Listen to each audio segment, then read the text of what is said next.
গত বছর এই সময় আমাদের অনেকের শরীর সুস্থ ছিল, কিন্তু মনের মধ্যে শান্তি ছিল না। আপনারা খেয়াল করে দেখেন, কেমন যেন একটা অস্থির অস্থির ভাব, না জানি কি হয়, না জানি কি হয়। আজরাইল ধরার আগে পুলিশ ধরার ভয়। হাসিনার সময় কিন্তু আজরাইল ধরবে কথা আমাকে মনেই ছিল না, খালি মনে হতো পুলিশ যেন না ধরে। এমন একটা পরিস্থিতি ছিল, সেখান থেকে 5ই আগস্টের মাধ্যমে আল্লাহ তাআলা একটা শান্তির পরিবেশ দান করেছেন। যে আল্লাহ শারীরিক সুস্থতা, মানসিক প্রশান্তি সহকারে আজকের এই জান্নাতের বাগানে কবুল করলেন, আমরা সে আল্লাহর উপরে খুশি না বেজার? তাহলে জবান খুলে সমস্বরে সকলে বলবো রব্বান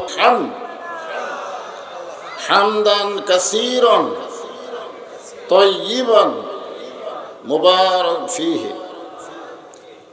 শোনেন, একটা ছাত্র 100-র মধ্যে যদি 99 পায়, 100 নম্বর যদি 99 পায়, তাকে বলা হয় golden A plus. Golden A plus, সে ছাত্র ভালো ছাত্র। 100-র মধ্যে 99। আমরা এই 99 নম্বরের ভিতরে 66 অলরেডি আমরা পেয়ে গেছি। কত পাচ্ছি? আপনারা হয়তো ভাববেন হুজুর কেমনে, হিসাব করে দেখবেন জগৎ হলো 3টা। আপনারা হিসাব করে দেখেন, এক জগতে আমরা ছিলাম, আর এক জগতে আমরা আছি, আর এক জগতে আমরা যাব। তাহলে কয়টা হলো? হ্যাঁ, খুব খেয়াল করবেন। কঠিন গরমের ভিতরে আপনারা আরামের বাড়ি, ফ্যানের বাতাস বাদ দিয়া এই যে বসে আছেন, একটু হা করে হিসাবটা খেয়াল করেন। তাহলে আমরা অলরেডি 66 পাচ্ছি। 99-এর মধ্যে কত পাচ্ছি? মানে 2 জগতে, 3 জগতের মধ্যে 2 জগৎ আমরা ফার্স্ট। একটা হলো রুহের জগৎ। রুহের জগতে আল্লাহ আমাদের পক্ষে থাকার কারণে দুনিয়ার জগতে আল্লাহ আমাদেরকে মুসলমানের ঘরে কবুল করেছেন। আপনারা বলেন তো, রুহের জগতে খালি আমাদের রুহু ছিল না আরো রুহু ছিল? ওই হিন্দু, বৌদ্ধ, খ্রিস্টান, ইহুদি সকলে রুহুই তো রুহের জগতে ছিল, কিন্তু আল্লাহ তাআলা আমাদের রুহুগুলোকে এত পছন্দ করেছেন, যার কারণে দুনিয়ার জগতে আল্লাহর পছন্দনীয় ইন্নাদ দীনা ইনদাল্লাহিল ইসলামের মধ্যে আমাদেরকে কবুল করেছেন। তাহলে 2 জগতে আমরা আল্লাহর পক্ষে, আল্লাহ আমাদের পক্ষে। ধরে কারণ সুবহানাল্লাহ। আর সামনে আর একটা জগৎ আছে। তাহলে 33 রুহের জগতের পাইছি, দুনিয়ার জগতেরও আমরা 33 পাইছি। এখন আখিরাতের জগতের 33 যদি এই দুনিয়াতে আমরা অর্জন করতে পারি, বিনা হিসাবে আল্লাহ আমাদেরকে জান্নাত দিয়ে দিবে। আমাদের কোনো হিসাব লাগবে না। আপনারা মনে করতেছেন যে 66 যখন পাচ্ছি তো 1st ক্লাস নম্বর পাচ্ছি, হিসাব যদি দেওয়া লাগে কিছু দিয়ে আমরা জান্নাতে যাব। আপনারা বলেন, আল্লাহর সামনে হিসাব দিয়ে জান্নাতে যাওয়ার মতন কোনো যোগ্যতা আমাদের আছে? কোনো যোগ্যতাই নেই। বরং আমরা আজকের মাহফিলের মাধ্যমে কোরআন হাদিসের আলোকে এমন কিছু আলোচনা শুনবো, যে আলোচনা শোনার পরে আমল করলে বাকি 33 নম্বর অর্জন করে 99 নম্বর পাইয়ে আমরা যেন বিনা হিসাবে জান্নাত পাই। আল্লাহ যেন কবুল করে, সকলে বলে আমিন। আমাদের একটা প্লাস পয়েন্ট কি জানেন? কোনো কারণে যদি আমরা ঠেকে যাই, ঠেকে যাওয়া বোঝেন না? আমাদের কাহালুতে একটা ভাষা হলো, যদি ঠেকে যাস আমাকে বলিস। এই কোনো কারণে যদি ঠেকে যাস, ঠেকে যাওয়া মানে আটকে যাওয়া, তাহলে আমারই বলিস। আমরা যদি কোনো কারণে ঠেকে যাই, অর্থাৎ আল্লাহ যখন হাকিম হয়ে আমাদেরকে আসামি করে বিচার শুরু করবেন, ওই সময় আমরা যদি ঠেকে যাই, ধরে কারণ কি করে যায়, ঠেকে যাই, তাহলে আমাদেরকে সুপারিশ করার জন্যে একজন মহামানবকে আল্লাহ আমাদের নবী হিসাবে কবুল করেছে। ধরে কারণ সুবহানাল্লাহ। যে নবী সম্পর্কে একটা গানও আছে, আছেন আমার মুক্তার, আছেন আমার বারিস্টার, সেই বিচারের হাইকোর্টেতে তিনি আমায় করবেন পার, আমি পাপী তিনি জামিনদার। আল্লাহ যখন হাকিম হয়ে আমাদেরকে আসামি বানায় বিচার শুরু করবেন, ওই সময় আমাদের নবী, শুধুমাত্র আমাদের নবী, ধরে কারণ সুবহানাল্লাহ, এটা কত বড় কপাল যে আমরা ভাগ্য গুণে এমন একজন নবী পেয়েছি, যে নবী আমাদের উকিল হয়ে, ব্যারিস্টার হয়ে আল্লাহর কাছে আমাদের ব্যাপারে ওকালতি করে আমাদেরকে সুপারিশ করে জান্নাতে নিয়ে যাবে। আমাদের আর কোনো টেনশন আছে?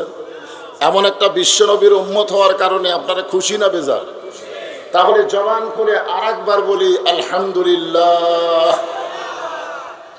আমরা আল্লাহর প্রশংসা করার কারণ হলো এই যে কোরআনের তাফসীর শুনতে আইছেন, আপনারা সত্যি করে বলেন তো, এই কোরআনের মধ্যে কোনো সন্দেহ আছে? আপনার কি কোরআন কোনোদিন হাত দিয়ে সবাই ধরছেন? সবাই কিন্তু এখানে যত মানুষ কোরআন আলোচনা শুনতে আইছে সবাইকে এটা ধরছেন? এটা ধরবার গেলেও কিন্তু ঠেলা আছে। মন চাইলেই কিন্তু কোরআন শরীফ ধরা যায় না, এটা ধরতে গেলে পবিত্র হয়ে ধরা লাগে। এ কথা আল্লাহ বলেছেন, লা ইয়ামাসসুহু ইল্লাল মুতাহহারুন। ততক্ষণ পর্যন্ত তুমি কোরআন শরীফ স্পর্শ করতে পারবে না যতক্ষণ পর্যন্ত তুমি পবিত্র না হবে। এখন চিন্তা করেন, যেই কোরআন ধরতে গেলে পবিত্র হওয়া লাগে, সেই কোরআনটা কেমন কিতাব? জালিকাল কিতাব লা রাইবা ফিহ। আল্লাহ বলেছেন কেমন কিতাব? এমন কিতাব যে কিতাবের মধ্যে কোনো সন্দেহ নাই, কোনো ধোঁকা, কোনো গোঁজামিল। হুদাল লিল মুত্তাকিন। পাইকারি হারে সবাইকে এই কোরআন হেদায়েত দিবে না, কেবলমাত্র যারা মুত্তাকি বান্দা হবে তাদেরকেই আল্লাহর কোরআন হেদায়েত দিবে। আপনারা বলেন তো, নবী যখন কোরআন তেলাওয়াত করছে তখন কি আবু জেহেল শোনেনি?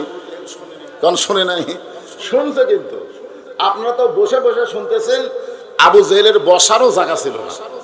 ওই চোরের মতন চুপি চুপি দাঁড়ায় দাঁড়ায় কোরআন শরীফ শুনছে। সকালবেলা গিয়ে মিটিংয়ের মধ্যে হঠাৎ মুখ ফসকে বলে দিছে, এত সুন্দর কোরআনের বাণী, রাতটা কোন দিক দিয়ে গেল আমি বুঝবারই পারিনি। সুবহানাল্লাহ। দেখেন, আবু জেহেল কি কোরআনের বিপক্ষে বলতেছে যে এত সুন্দর কোরআনের বাণী, শুনতে শুনতে রাতটা কোন দিক দিয়ে গেল আমি বুঝবারই পারিনি। তা আবু সুফিয়ান বলতেছে, নেতা, যেই কোরআন শুনতে শুনতে রাত কোন দিক দিয়ে চলে যায় বোঝা যায় না, সেই কোরআন ধরলে অসুবিধা কি? মানে শুনলেই যদি এত মজা হয়, তাহলে এটা ধরলে সমস্যা কি? আবু জেহেল বলতেছে, এই কোরআনকে যদি আমরা ধরি তাহলে আমাদের ভুয়া নেতৃত্ব চলবে না, আসল নেতা হয়ে যাবে আব্দুল্লাহর এতিম পোলা। আজও বাংলাদেশে এই কোরআনের বিরুদ্ধচারণ যারা করতেছে, তারা বাংলাদেশে ভুয়া নেতাগিরি করতে চায়। জনগণকে তো ঠিক কি না? আবু জেহেলের দোসর যারা এই কোরআনের বিরুদ্ধচারণ করবে তারা, আর আবু বকরের পক্ষে যারা কোরআন নিয়ে চলবে তারা দরকার জীবনের বিনিময়ে হলেও এই বাংলার জমিনে আল্লাহর কোরআনের বিজয় চাবে। জনগণকে তো ঠিক। হ্যাঁ, এখন খুব খেয়াল করবেন যে কোরআন আল্লাহ আমাদেরকে হেদায়েত স্বরূপ নির্ভেজাল দিয়ে দিলেন, আমরা সে কোরআন থেকে আলোচনা শুনব। আল্লাহ বলেছেন শুনলে শুধু হবে না, আতা'না, এটাকে গ্রহণ করা লাগবে। গ্রহণ করার নিয়তে আমরা এখন কোরআন শরীফ শোনা শুরু করে দিলাম। আল্লাহ বলতেছেন, আল্লাযী খালাকাল মাউতা ওয়াল হায়াতা লিয়াবলুয়াকুম আইয়ুকুম আহসানু আমালান ওয়া হুয়াল আজিজুল গফুর। মৃত্যু, শোনেন, আগে আল্লাহ এখানে মৃত্যুর কথা বললেন, কারণ আমরা যে দুনিয়াতে এসেছি থাকার জন্য না যাওয়ার জন্য? সবাই বলেন, কখন যাবেন? না মনে আছে তো, যেভাবে চাল চলন আমাদের, আমরা যেভাবে চাল চলন, যেভাবে কথাবার্তা, তাতে আমরা যে যাব, অনেকের কথাবার্তা শুনলে এটা মনই হয় না। বলে না, এ দেশ আমার বাপের, এ দেশ আমার, এ দেশ আমার বাপের, এ দেশ আমার। তাহলে 5ই আগস্টে তুমি কোথায়? 41 সালের আগে হামাকর নামাই খেয়ে, তাহলে তোমরা এখন নামে কোন জায়গায়? আসলে আমরা কেউ থাকতে এসে নাই, সবাই যাওয়ার জন্য এসেছি। এই কথাটা মনে রাখবেন, কারণ আল্লাহ বলতেছেন আল্লাযী খালাকাল মাউতা ওয়াল হায়াতা, আগে মরার কথা তারপরে বাঁচার কথা। এখানে আল্লাহ তাআলা মৃত্যুর কথা আগে বলার কারণ হলো, এই দুনিয়া এমন একটা জায়গা, এখানে আসার পরে দুনিয়ার মহব্বত যাদের কলিজার মধ্যে থাকবে, ইমাম গাজ্জালি বলেছেন, আমার কাছে ওই মতটাই হলো সবচাইতে গুরুত্বপূর্ণ মত, যে মত পান করলে মানুষ আজরাইল না দেখা পর্যন্ত হুঁশ পায় না। ছাত্র বললেন, হুজুর এমন মদের খবর তো আমরা শুনিনি। মদ মানুষ সকালে পান করলে 2-4 ঘন্টা পরে সে আবার স্থির সুস্থ হয়ে যায়। এমন মদ কোনটা যেইটা মানুষ একবার পান করলে আজরাইল না দেখলে আর হুঁশ হয় না? ইমাম গাজ্জালি বললেন, ওই মদের নাম হলো দুনিয়ার মহাব্বত। দুনিয়ার মহাব্বত যদি একটাবার কোনো মানুষের কলিজার মধ্যে ঢুকে যায়, ওই মানুষ কিন্তু তখন ভুল বকে। ভুল বকা বোঝেন না? মদ খালে মানুষ কি ঠিক বলে না ভুল বলে? ভুল বকে। এই দেখতেছেন, এই পুকুর আমার, এটা কিন্তু শাহাদত আঙ্গুলি। শাহাদত আঙ্গুলি আসাদু আল্লাহ ইলাহা ইল্লাল্লাহ। আপনার তোলেন না এরকম? আত্মাহিয়তের মধ্যে তোলেন না? এটা যে আপনি আল্লাহর সাক্ষ্য দিচ্ছেন, তাহলে আপনি কি বলতেছেন? ওই পুকুর আমার। তাহলে আপনি সাক্ষী দিলেন ওই পুকুর আমার, ওই জমি আমার, ওই বাড়ি আমার। তখন দুই কান্দের ফেরেশতা বলতেছে, আল্লাহ ঈদে শাহাদত আঙ্গুলি দিয়ে বলতেছে ওই পুকুর আমার, ওই জমি আমার, ওই বাড়ি আমার। আল্লাহ বলতেছে, মদ খাসে রে, মদ খালে মানুষ ভুল বকি। وأنفقوا مما رزقناكم من قبل أن يأتي أحدكم الموت। যখন মৃত্যু এসে যাবে, মৃত্যু যখন তার কাছে আসবে, তখন সে বলবে, ভাই এত তাড়াতাড়ি আমার মৃত্যু হবে আমার জানাই নেই। আমি মনে করছিলাম আরো বহুদিন দুনিয়াতে থাকবো, কিন্তু এত তাড়াতাড়ি আমার মৃত্যু হবে আমি তো খেয়াল করিনি। ভাই আমার যা আছে, সহায় সম্পত্তি, বাড়ি গাড়ি যা আছে, সব তোমাকে দিয়ে দিচ্ছি, সব আদরালত দিয়ে দিচ্ছি বা আল্লাহ দিচ্ছি, আমাকে 1টা বছর হায়াত দেওয়া লাগবে। কয় বছর? 1 বছর হায়াত দেওয়া লাগবে। তখন আজরাইল বাম হাতে একটা চড় মারে, ওই চড় খায় আমি পেশাব পায়খানা করে। যারা লাশ ধোয়ায় তাদেরকে শুনে দেখবেন, কতক মানুষ গোসল করার সময় দেখতে পায় যে পেশাব পায়খানা করে সব নাকে ফেলে দিছে, আবার কতক মানুষ গোসল করার সময় দেখা যায় যে কিছুই বের হয়নি। তার মানে কি বোঝা গেল? এই লোকটা দুনিয়ার থেকে যাবার চাইনি, আল্লাহকে ঘুষ দিবার চাচ্ছে।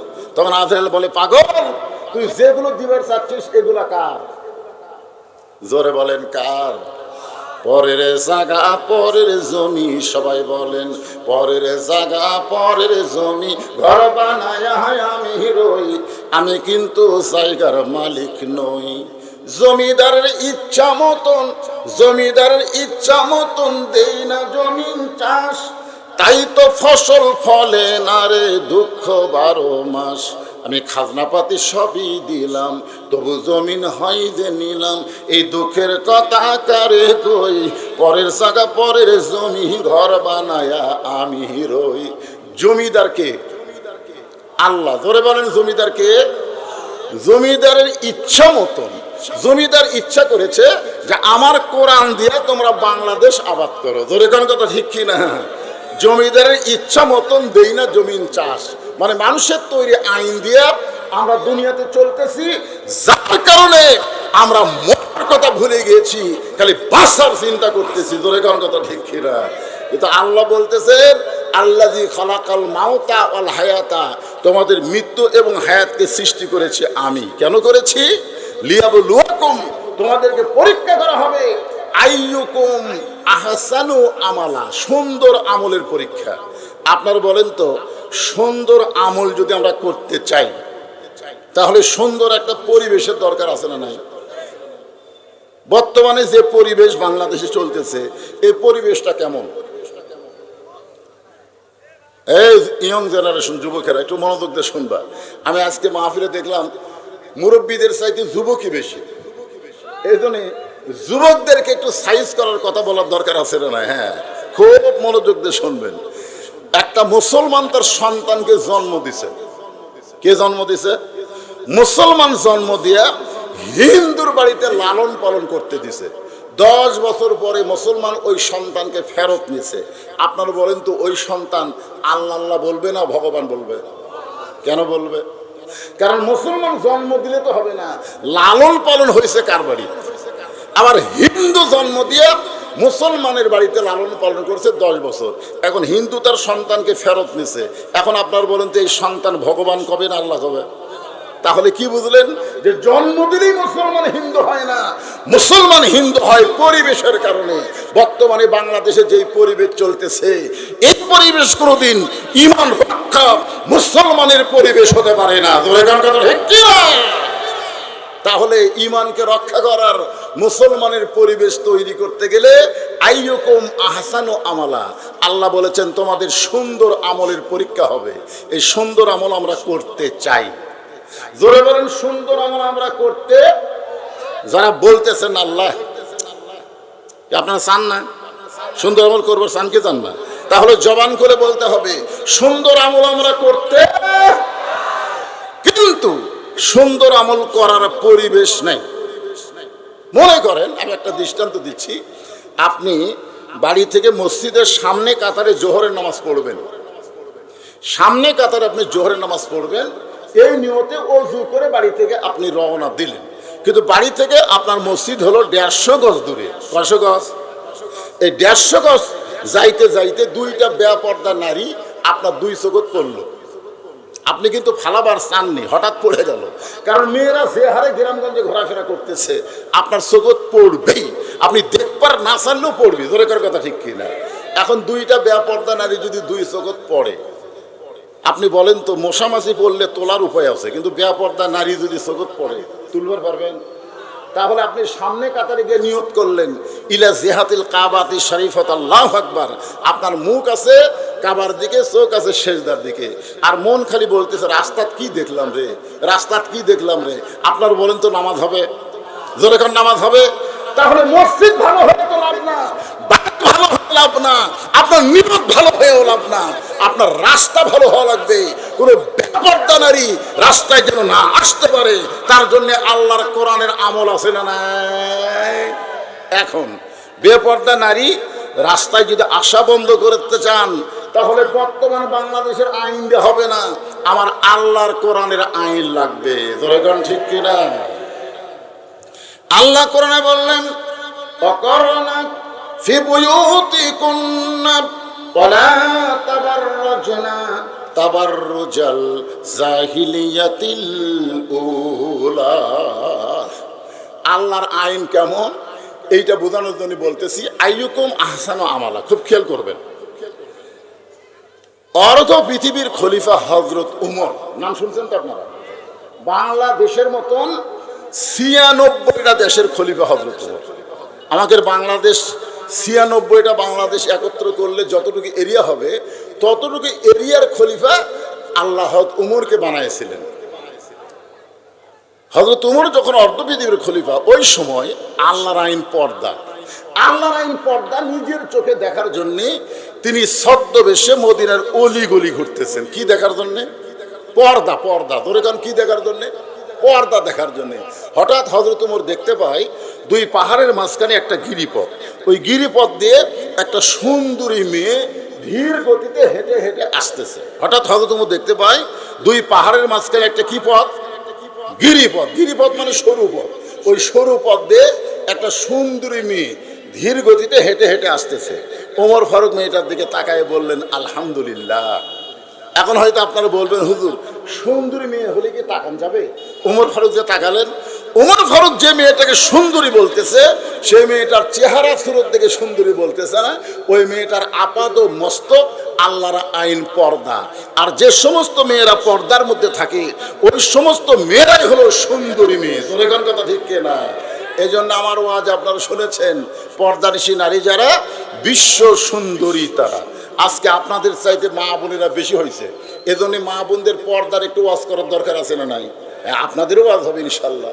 তাহলে আমার সঙ্গে যুবকেরা তোমরা একটু বলো, আমি যেই বলবো বেপর্দা নারী যারা তোমরা বলবা ব্রয়লার মুরগি তারা। বেপর্দা নারী যারা শিলা কলা তারা। শিলা কলা বোঝেন? একই গাছের কলা, এক গামলায় শিলা এক গামলায় চোঁচাওয়ালা। আপনারা বলেন তো খরিদ্দার কোন কলা কিনবে, চোঁচাওয়ালা না শিলা? তো কলাওয়ালা বলতে ভাই একই গাছের কলা রে, একই গাছের কলা, এই শিলাগুলা তুই নিয়ে না না না আমি শিলা কলা কিনবো না। তো শিলা কলা তুই কি কলা শিলা খাস না? শিলাই খাই। তো আগে থেকেই শিলা আছে? না, আগে থেকে যেই কলা শিলা থাকে এই কলা যেমন খরিদ্দার কিনে না, যে মেয়েরা বেপর্দা থাকে কোনো যুবক মন চাইলেও সেই মেয়েকে বিয়ে করে তার ঘরে শান্তি আনতে পারবে না। ধরে গানটা ঠিক কিনা? এই জন্য আমার সঙ্গে সকলে বলতে হবে, আমি যেই বলবো পর্দানিশী নারী যারা, আপনারা স্বতঃস্ফূর্ত ভাবে বলবেন বিশ্ব সুন্দরী তারা, পর্দানিশী নারী যারা। আর যে বলবো বেপর্দা নারী যারা, আপনারা বলবেন বিশ্ব বেহায়া তারা, বেপর্দা নারী যারা। ওমর ফারুক মেয়েটার নিকটে গিয়ে বললেন, মা, এই নির্জন পথে, দুই পাহাড়ের মাঝখানে গিরিপথে তুমি একা একা চলতেছ, তোমার সামনেও কোনো মানুষ নাই, পিছনেও কোনো মানুষ নাই, তোমার অন্তরে কি ভয় ডর লাগতেছে না? মেয়েটা হেজাবের ভিতর থেকে বলে, পথিক, তুমি কি হযরত উমরকে চিনো? ধরে কোন সুবহানাল্লাহ। মেয়েটা কাকে বলতেছে? উমর কি বলতেছে, পথিক তুমি কি হযরত উমরকে চিনো? যদি হযরত উমরকে চিনতা তাহলে এরকম বেসাইদা কথা বলতে না। ওমর ফারুক বললেন, আমি কি বেসাইদা কথা বললাম?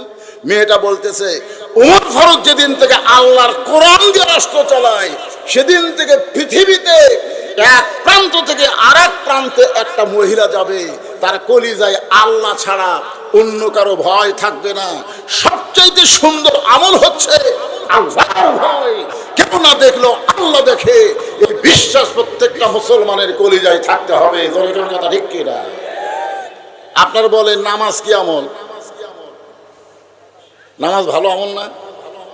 এখন আসর নামাজ পড়ছে, মনে করেন আসর নামাজ পড়ে জমির ধান দেখতে গেছে, জমির ধান দেখতে যায়, দেখে উপর জমির পানি চলমল করতেছে, নিচে আর জমির পানি নেই। চিন্তা করতেছে উপরে এত পানি আর নিচে আমার জমি শুকনা। ও তখন চারিদিকে তাকাছে, আগে চারিদিকে তাকে দেখে কেউ নাই, দেখতেছে কেউ নাই, আস্তে করে বসে বিসমিল্লাহ কয়ে আল কাটছে। যদি এখন কি কয়া মনে করছে বিসমিল্লাহ কয়ে আল কাটলে বুঝি পাপ হবি না, তো বিসমিল্লাহ কয়ে আল কাটে ওই পানি দিয়ে হাত ধোছে, ধুয়ে আবার দাঁড়ায় চারিদিকে তাকায় বলতেছে কেউ দেখেনি, আলহামদুলিল্লাহ। আপনারা বলেন তো এর নামাজ ভালো না খারাপ? কথা কয় না। যে নামাজ তাকে বিশ্বাস করাবার পারেনি, কেন না দেখলো আল্লাহ দেখতেছে, এই নামাজ কোনো নামাজই না। এই জন্যই তো একটা গানের মধ্যে আছে, আল্লাহ কয় নামাজের জোরে ফায়েসাকাত যাবে দূরে, পাক কোরআনে রয়েছে ঘোষণা। এখন আকাম কুকাম নামাজ রোজা একসাথে বান্ধিয়া বোঝা, জাহান্নামে দিয়াছ রওয়ানা। আজও কেন আল্লাহর নামাজ কায়েম করলা না?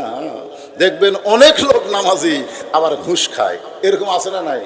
অনেক নামাজি আছে সুদ খায়, অনেক নামাজি আছে জমির আল ফেলে। ধরে কোন কথা কন না কেন? হ্যাঁ, অনেক নামাজি আছে নামাজ পড়ে কিন্তু অন্যায় ছাড়তে পারে না। তার মানে কি বুঝতেছেন? নামাজ সুন্দর আমল না। যে সুন্দর আমলের পরীক্ষা হচ্ছে লিয়াবলুয়াকুম আইয়ুকুম আহসানু আমালা। মেয়েটা বলে, পথিক তুমি কি হযরত উমরকে চিনো না? উমরকে যদি চিন্তা এরকম বেসাইজা কথা বলতে পারত না। উমর যেদিন থেকে আল্লাহর কোরআনের আইন দিয়ে রাষ্ট্র চলায়, সেদিন থেকে পৃথিবীর এক প্রান্ত থেকে আর একটা প্রান্তে একটা মহিলা যাবে, তার কলিজায় কেবলমাত্র ভয় থাকবে কার? আরো জোরে। সেদিন ষোড়শী নির্জন পথে যাবে, কোনো জন কটু কথা কবে না, পথে আর প্রান্তরে সম্পদের মোহে পড়ে খুন আর রাহাজানি হবে না। আমার সঙ্গে সবাই বলবেন, যদি মেনে চলি কোরআন। বলেন, যদি মেনে চলি কোরআন আর রাসূলের বিধান, সকলেই শান্তিতে থাকবে বাংলার আকাশে যেদিন কলেমার পতাকা দুলবে। আপনারা কি এই দৃশ্য দেখতে চান? এই কথা কন, এই দৃশ্য দেখতে চান? আজকে দেখেন ইসরায়েলের ইহুদিরা ফিলিস্তিনের মুসলমানকে মারতেছে, আজকে ভারতের মানের বাচ্চারা ভারতের মুসলমানদেরকে মারতেছে। জোরে কান কথা ঠিক কিনা? কি মনে করতেছেন সারা জীবন কাফের বেঈমানরা মুসলমানকে শুধু মারবে না? যেদিন থেকে আল্লাহর কোরআনের রাষ্ট্র প্রতিষ্ঠা হবে, গোটা পৃথিবীতে মুসলমানরাই গোটা পৃথিবী বিজয় করে। এই জন্যে একটু মনোযোগ দিয়ে শোনা লাগবে। ওমর ফারুক বলতেছে, মা, তোমার কথা শুনে আমার আত্মা খুশি হয়ে গেল, কিন্তু তুমি নির্জন পথে একা একা চলতেছো, তুমি একা একা চলতেছো, তোমার চলার সাইজ দেখে মনে হচ্ছে তুমি একজন দুঃখী নারী, কারণ ধীর গতিতে চলতেছো, তোমার চলার সাইজ দেখে মনে হয় আসলে তুমি একজন দুঃখী নারী। মেয়েটা হেজাবের ভিতর থেকে বলে, প্রতীক আসলে আমি একজন দুঃখী নারী, আজকে 6 দিন হলে হযরত ওমরকে আমি খুঁজে বেড়াই, ওমরকে যদি পাই তাহলে আমার দুঃখের কথা একটু বলবার চাই। মেয়েটা বলতেছে আসলে আমি একজন কি নারী, দুঃখী। আজকে 6 দিন হলে হযরত ওমরকে আমি খুঁজতেছি, যদি ওমরকে আমি খুঁজে পাই তাহলে আমার দুঃখের কথা একটু বলবার চাই। আপনারা বলেন তো, মেয়েটা যার সঙ্গে কথা বলতেছে তার নাম কি? জোরে বলেন, নাম কি? মেয়েটা বলতেছে যদি পাই তাহলে আমার দুঃখের কথা একটু বলবার চাই। ওমর ফারুক বললেন, মা তুমি যে ওমরকে খুঁজতেছো সেই ওমর হচ্ছে অর্ধ পৃথিবীর খলিফা, তাকে যদি তুমি পাওয়ার চাও তাহলে গণভবনে যাও, বঙ্গভবনে যাও, রাষ্ট্রীয় ভবনে যাও। এইগুলো ভবন এলাকায় না যায় তুমি 2 পাহাড়ের মাঝখানে উমরকে খুঁজতেছো, উমরকে উঠ দুম্বা যে 2 পাহাড়ের মাঝখানে তুমি উমরকে পাবা। মেয়েটা বলে, পথিক তোমার ভিতরে যদি আল্লাহর কোরআন থাকতো তাহলে এরকম বাজে কথা বলার সাহস তোমার হতো না। তুমি জানো আল্লাহর কোরআন দিয়ে যেদিন থেকে রাষ্ট্র চলবে সেদিন থেকে নেতা খোঁজা লাগবে না, নেতারাই দুঃখী মানুষকে খুঁজে বেড়াবে। আমার ঈমান বলতেছে 6 দিনের মধ্যে উমরকে পাইনি, আর 1 দিনের ভিতরেই হযরত উমরকে আমি পেয়ে যাব ইনশাআল্লাহ। মেয়েটা কি বলতেছে, যেদিন থেকে আল্লাহর কোরআন দিয়ে রাষ্ট্র চলবে সেদিন থেকে নেতারাই দুঃখী মানুষকে খুঁজবে। আমাদের ভোটের আগে নেতারা দুঃখী মানুষের কাছে আসে না, গরিবের বন্ধু, সমাজসেবক, জনদরদি, এলাকায় ভোট পায় নেতা এমপি হয়ে যায়। নেতা আর বদল গাছি থাকে না, ঢাকার থাকে। মাঝে মধ্যে নেতা বেড়াবার আসে, চামচার অত্যাচারে একটা গরিব নেতার কাছে যাবার পারে না। জোরে কোন কথা ঠিক কি না? এরা নেতা না, এরা হলো আবু জেহেলের দোসর। জোরে কোন কথা ঠিক কি না? এরা মানুষকে ধোকা দিয়ে বোকা বানায়, নরম নরম কথা কয়, আর ভোট পাইলি সামার হয়ে যায়। কথা কন ঠিক কিনা ভাইজান? কিন্তু যেদিন আল্লাহর কোরআন দিয়ে রাষ্ট্র চলবে সেদিন থেকে নেতা খোঁজা লাগবে না, নেতারাই দুঃখী মানুষকে খুঁজে বেড়াবে। আল্লাহর কোরআন দিয়ে যেদিন রাষ্ট্র চলবে সেদিন গরিব মানুষ ধনীর বাড়ি যাওয়া লাগবে না, বরং ধনীরাই গরিবের দরজায় ঘুরবে। একটা গরিবও ধনীর বাড়ি যাবে না, কারণ ধনীর জাকাত গরিবের নিবার যাবে না, ধনীর জাকাত গরিবদেরকে দিবার আসতে হবে। জোরে কথা কর না, ঠেকাকার শতকরা 2.5 টাকা না দিলে তোকে জাহান্নামে যাওয়া লাগবে। তাহলে ঠেকাকার, গরিবের না ধনীর? তো ধনী ঠেকাত পড়ে 1 ব্যাগ টাকা নিয়ে গরিবের বাড়ির দরজায় ঘুরতেছে, ভাই গরিব আমার জাকাতের 1 ব্যাগ টাকা আছে, ভাই তোমরা টাকাটা নিয়ে আমাকে মুক্তি দাও তো। গরিবরা বলতেছে দরকার হলে খাটিয়ে খামো, কাজ করে খামো, কিন্তু জাকাতের টাকা নেবো না রে। এরকম কতগুলো গরিব আছে না নাই? আমার এক দাদা ছিল, তাকে গ্রামের লোক মুরব্বী দেখে দাওয়াত দেয় রোজার মাসে, যে মুরব্বী আমার বাড়িতে আজকে আপনার ইফতারের দাওয়াত। আমার দাদা সোজাসুজি বলতো, সারাদিন কষ্ট করে রোজা রাখছি আর ইফতার করে তো সব দেবো নাকি? দরকার হলে পানি খাই ইফতার করবো রে, কিন্তু কারো বাড়ির যে আমি ইফতার করবো না। আমার দাদারে কেউ কোনোদিন ইফতার করাবার পারেনি। আমি পরে বুঝাইছি, দাদা কারো বাড়িতে ইফতার করলে আপনার সওয়াবের কমতি হবে না দাদা, বরং তারও সওয়াব হবে, আপনারও হবে, অসুবিধা কি? তুই যতই বুঝে আমি বুঝি না। তো যখন মানুষের মধ্যে ঈমান পরিপূর্ণ হবে, ওই মানুষটা ইয়াকা নাবুদু ওয়া ইয়াকা নাস্তাইন, আল্লাহর গোলামি করবে আল্লাহর কাছে পাওয়ার আশায়। দুনিয়ার কোনো ধনী মানুষের কাছে তার চাহিদা থাকবে না। জোরে কার কথা ঠিক কিনা? 1 ব্যাগ টাকা নিয়ে 7 দিন ধরে ঘুরিছে, একটা গরিব লাইনি। মনের দুঃখে লোকটা মরুভূমিতে গেছে, দেখি গরিব পাওয়া যায় কিনা। আর বলতেছে আল্লাহ কোরআন দিয়ে তখন রাষ্ট্র চলবে, তখন গরিব হয় ভালো, গরিবরা খালি সিনার টান করে বসে আছে, আর আমরা ধনীরা ফকিরের মতন ঘুরতেছি। 7 দিন ধরে ঘুরলাম, একটা গরিব পাওয়া গেল না। মরুভূমির মধ্যে গিয়ে দেখে গাছের ছায়ায় একজন বস্তা মাথাতে ঘুম পাড়তেছে। বেগেলা মনে করছে এটাই গরিব, এই মনে করে সালাম দিছে, আসসালামু আলাইকুম। বস্তাওয়ালা মাথা তুলে বলতেছে আলহামদুলিল্লাহ। বেগেলা বলে, কে ভাই তোরে সালাম দিলাম রে, তুই ওয়ালাইকুম আসসালাম না বলে আলহামদুলিল্লাহ বলিস কেন? বলে 1 বস্তা টাকা নিয়ে 15 দিন ঘুরতেছি ভাই, একটা গরিবও পাইনি, তোকে দেখে গরিব মনে করে আল্লাহর শুকরিয়া আদায় করছি। বেগেলা বলতেছে আমি ঘুরি 7 দিন, তুই ঘুরিস 15 দিন, তাহলে গরিব গেল কোথায়? আস্তাইনু বিসসবরি ওয়াস-সালাত, ধৈর্যের নামাজ নিয়ে আল্লাহর কাছে জানতে চাই, আল্লাহ কোরআন দিয়ে যখন রাষ্ট্র চলবে তখন গরিব কোথায় যাবে? আল্লাহ বলতেছেন যখন কোরআন দিয়ে রাষ্ট্র চলবে, সুদ ভিত্তিক অর্থনীতিকে যখন তারা দাফন করে দিয়া যাকাত ভিত্তিক অর্থনীতি চালু করবে, তখন আল্লাহ রহমত আর বরকতের দরজা খুলে দিবে। মানুষের মধ্যে খাই খাই 3 তলা করা লাগবে, 4 তলা করা লাগবে, 5 তলা করা লাগবে, 10 তলা করা লাগবে, এরকম কোনো টেনশন থাকবে না। তাদের একটাই টেনশন, যে কোনো সময় মরা লাগবে। জোরে কোন কথা ঠিক কিনা? তারা উপর দিকে তাকাবে না, এটা কার বাড়ি রে, এই 4 তলা এটা কার বাড়ি রে, ওই দিকে তাকাবে না।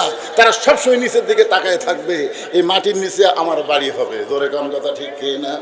নিচে মায়ায় বন্দি থাইকা করলাম কত খেলা, পশ্চিমে তাকায়া দেখো তোমার ডুইবা গেছে বেলা, এক পলকের নাই ভরসা মিশে সকল আশা, কখন বুঝি দারুণ ঝড়ে ভাঙবে তোমার বাসা। ওমর ফারুক বললেন, মা উমরকে 6 দিন ধরে তুমি খুঁজতেছো, আমি হইলাম সেই উমর। সুবহানাল্লাহ। মেয়েটা বলতেছি, আমিরুল মুমিনিন, আপনি যদি সেই উমর হন তাহলে চোরের মতন। কার মতন? জোরে কন, কার মতন?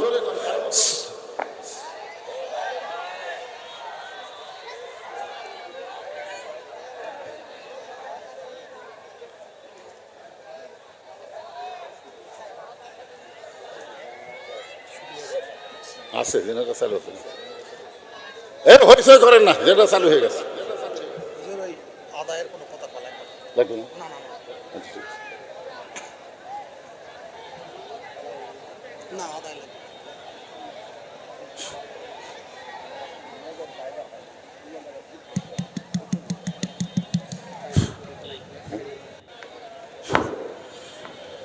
একটু অন্ধকার হলে কেমন লাগে?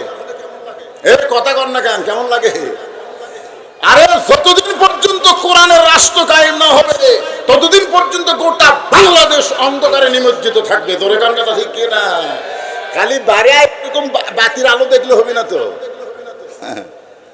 কি সুন্দর একটা গান গাইলো না, ইমানের দাবি যদি কোরবানি হয় সেই দাবি ঘরে বসে থাকা নয়। শোনেননি আপনারা? মনোযোগ দিয়ে শোনেননি? একটু মনোযোগ দেন। মেয়েটা বলতেছে, আমিরুল মুমিনিন, আপনি যদি সেই উমর হন তাহলে সুরের মতন একা একা কেন ঘুরতেছেন? আপনার কি চামচা নাই? ধরে কন কি নাই? কথা কন না কেন, কি নাই? চামচা, চামচা বোঝেন? এখন বাংলাদেশের মতন 96টা দেশের খলিফা, তাই সুরের মতন একা একা ঘুরতেছে। তার কোনো পুলিশ নাই, র্যাব নাই, চামচা নাই। আমাদের একটা এমপি যখন ঘরে দেখবেন আগে পুলিশের গাড়ি, পিছনে পুলিশের গাড়ি, আর চামচার গাড়ির তো কোনো হিসাব নাই। জোরে কোন কথা ঠিক কিনা? আপনারা বলেন তো, যেই নেতার পিছনে বেশি চামচা থাকে ওই নেতা কি নিজের বাড়ির টাকা চামচা করে দেয়, না জনগণের টাকা মেরে চামচা পালে? এ কথা বলেন, কার টাকা? আমার এলাকার এক চেয়ারম্যান সাহেব 10 কেজি করে চাউল দেওয়া লাগবে, ওই দাঁড়ি পড়লা না গিয়া একটা বালতি নিয়ে গেছে, বালতিতে একটা লাল দাগ দিয়ে চৌকিদারকে বলছে এই দাগ পর্যন্ত চাউল দাও। চৌকিদার চাউলের ঠিকর থেকে বালতির দাগ পর্যন্ত চাউল দেয়। একজনের সন্দেহ হয়েছে, কে রে, লেখা আছে 10 কেজি, আর দাঁড়ি পড়লা না দিয়া বালতি দিয়ে দিল। মাফিয়া দেখি তো, মাফিয়া দেখে 8 সের। 10 কেজি জায়গায় কয় সের? মনে করছি লেখা আছে 10 কেজি আর দিল 8 সের। চেয়ারম্যানের কাছে যাই একটু বলি, তো চেয়ারম্যানকে বলতে, চেয়ারম্যান সাহেব আমার এই কার্ডে লেখা আছে 10 কেজি আর আপনি দিলেন 8 সের। চেয়ারম্যান বলতে, স্যার নাম কাটে দে, নাম কাটে দে। ওই জোড়হাত করে বলতেছে, চেয়ারম্যান সাহেব যা দিচ্ছেন দেন, নাম কাটেন না। তবে একটা জিনিস জানতে চাই, 10 কেজির জায়গা 8 সের হওয়ার কারণ কি? বলে চামচা, চামচা। তোরা যদি আমি কম না দেই তাহলে চামচা পালবো কি দিয়া?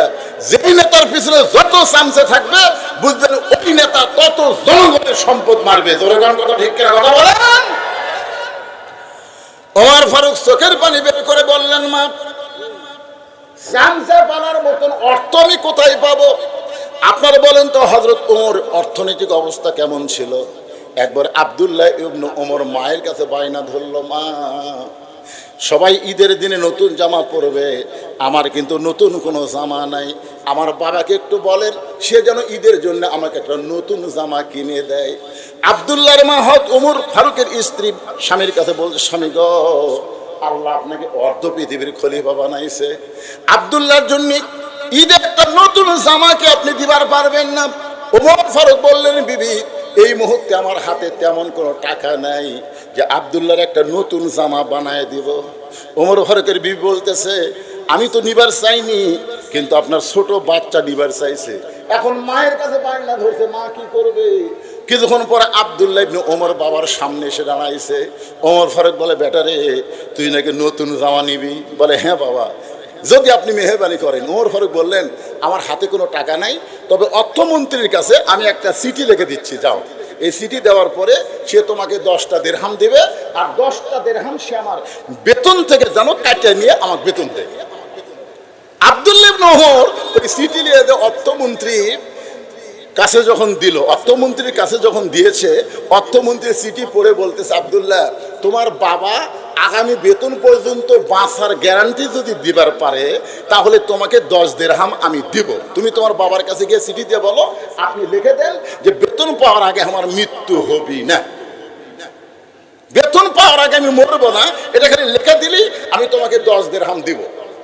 আব্দুল্লাহ বাবার কাছে বলতেছে, আব্বা, ওই বেতন পর্যন্ত আপনি বেঁচে থাকবেন কিনা তার গ্যারান্টি দেন। ওমর ফারুক বলতেছে, পাগলা, যেখানে বসে আছি এখান থেকে উঠতে পারবো কিনা? কারণ আল্লাহ বলেছেন, খালাকাল মাউতা ওয়াল হায়াতা, আগে মৃত্যু তারপরে জীবন। চিন্তা করে দেখেন, অর্থমন্ত্রীর খলিফা হইয়া জুমার দিনে হয়তো ওমর খুতবা দিচ্ছেন, জুমার দিনে খুতবা দিচ্ছেন, মাঝখান থেকে এক মুসল্লি দাঁড়িয়ে বলতেছে, আমিরুল মুমিনিন, আপনার খুতবা আমরা শুনবো না। ওমর ফারুক বললেন, আমার অপরাধ কি? বলে, আপনার অপরাধ হলো আমাদেরকে খাটো পাঞ্জাবি দিয়ে আপনি লম্বা জুব্বা পরে খুতবা দিচ্ছেন। যতক্ষণ পর্যন্ত লম্বা জুব্বারে কাহিনী না বলবেন, ততক্ষণ আপনার খুতবা শুনবো না। এমন সময় ওমরের চোখ দিয়ে দর দর করে পানি পড়তেছে, মুখটা মুচকি মুচকি হাসতেছে। হাসার কারণ হলো, কোরআন দিয়ে তখন রাষ্ট্র চলবে, নেতা যদি ভুল করে সাধারণ মানুষও পর্যন্ত ভুল ধরার সাহস পাবে। এমন সময় আব্দুল্লাহ ইবনে ওমর এসে বলতেছে, এই নবীর সাহাবীরা, আমার বাবার লম্বা জুব্বা দেখে তোমরা বাবার খুতবা শুনবা না? তাহলে আমার দিকে তাকাও, আমার দিকে তাকাও। তোমরা খাটো পাঞ্জাবি হলো তো নতুন কাপড় পরে নামাজ পড়তে আইছো, কিন্তু আমি তো নতুন কাপড় পরি নাই। ওসমান গনি বলে, আব্দুল্লাহ, আজকে জুমার দিনে সবাই নতুন কাপড় পরছে, তুমি কেন পরো নাই? আব্দুল্লাহ বলতেছে, আমি যদি নতুন কাপড় পরতাম তাহলে আমার বাবার জুব্বা লম্বা হতো না। আমার যে পাঞ্জাবি ছিল সেই পাঞ্জাবি বাবাকে দান করার কারণে বাবার জুব্বা আজকে লম্বা হয়েছে, আমার কাপড় বাবার কাপড় একত্র করে বাবা জুব্বা বানায় খুতবা দেয়। এখন বলো, বাবার খুতবা শোনা যায় কি না যায়? সমস্ত সাহাবীরা চিল্লায় বলে, আল্লাহর কোরআন দিয়ে যখন রাষ্ট্র চলবে, এমন ভালো মানুষকে মুসলমান নেতা হিসাবে দেখতে পাবে। লিল্লাহি আকবার। ওমর ফারুক বললেন, মা, এখন বলো, তুমি যে 6 দিন হলো আমাকে খুঁজতেছো, কয়দিন? 6 দিন হলো আমাকে খুঁজতেছো, কি জন্য খুঁজতেছো? তোমার দুঃখ কি? মেয়েটা বলতেছে, আমিরুল মুমিনিন, আমার জীবনের সবচাইতে বড় দুঃখ হলো, এই মনোযোগ দিয়ে শুনবেন, আমার জীবনের সবচাইতে বড় দুঃখ হলো, আমি 6 বছর বয়সে ঈমান গ্রহণ করছি। 6 বছর বয়সে কি গ্রহণ করছে? ঈমান গ্রহণ করছি। ঈমানের কলেমা পড়া সহজ। আমাদের যারা মুরব্বী আছেন তারা জানেন যে সভাপতি সাহেব আছেন, 71 সালে আমাদের বাংলাদেশের অনেক হিন্দুরা পাকিস্তান আর্মির ভয়ে কলমা মুখস্থ করছিল। আমাদের এলাকায় কোনো আর্মি পাঞ্জাবি যদি হিন্দুদের সামনে পড়ে, ওরা খেলে লা ইলাহা ইল্লাল্লাহ, লা ইলাহা ইল্লাল্লাহ, লা ইলাহা ইল্লাল্লাহ। মানে মুসলমান যত কলমা পড়ছে তার সাথে হিন্দুরা বেশি কলমার জিকির করছে। আপনারা বলেন তো, 9 মাস পরে যখন দেশটা স্বাধীন হয়ে গেল, তখন হিন্দুরা কি কলমার উপর ছিল? তবে হিন্দুরা একটা কথা বলেছে যে মুসলমানের কলমার দাম আছে। আমি কলম মুসলমানের দাম কেমনি বুঝলেন? বলে, এই কলমা কয়া পাকিস্তানের আর্মির হাত থেকে আল্লাহ বাঁচাচ্ছে। তার মানে বোঝা গেল, কলমা শুধু মুখে বললে হবে না, কলমাকে কলিজার মধ্যে জায়গা দেওয়া লাগবে। জোরে কোন কথা ঠিক কি না? মেয়েটা কি বলতেছে, 6 বছর বয়সে আমি ঈমান গ্রহণ করেছি, শুধুমাত্র ঈমান গ্রহণ করার অপরাধে 12 বছর আমাকে জেলখানায় বন্দি জীবন কাটাইতে হয়েছে। সকালবেলা 3টা করে চাবুক মারছে, বিকালবেলা 3টা করে চাবুক মারছে। আমার দেহের এমন কোনো জায়গা নেই যে জায়গায় চাবুকের আঘাত লাগে নাই। আপনারা বলেন তো, আল্লামা সাইদ হুজুরকে 13 বছর কেন কারাগারে বন্দি করে রাখছে? তার দোষটা কি? এ ধরে বলেন, তার দোষ কি? আপনারা বাংলার মুসলমানের কথা না করার জন্যই তো হাসিনা 15 বছর ইচ্ছা মতো রাষ্ট্র চালাচ্ছে। ধরে কোন কথা শিখে এই খালি বোবা হওয়ার কারণে। কথা কলেই যদি কিছু হয়, শ্বাস তলে যে ফিস ফিস করে গল্প করে। কে ভাই ফিস ফিস করে গল্প করতে জোরে কন? দেওয়ালের কান আছে হুজুর, দেওয়ালের কান আছে।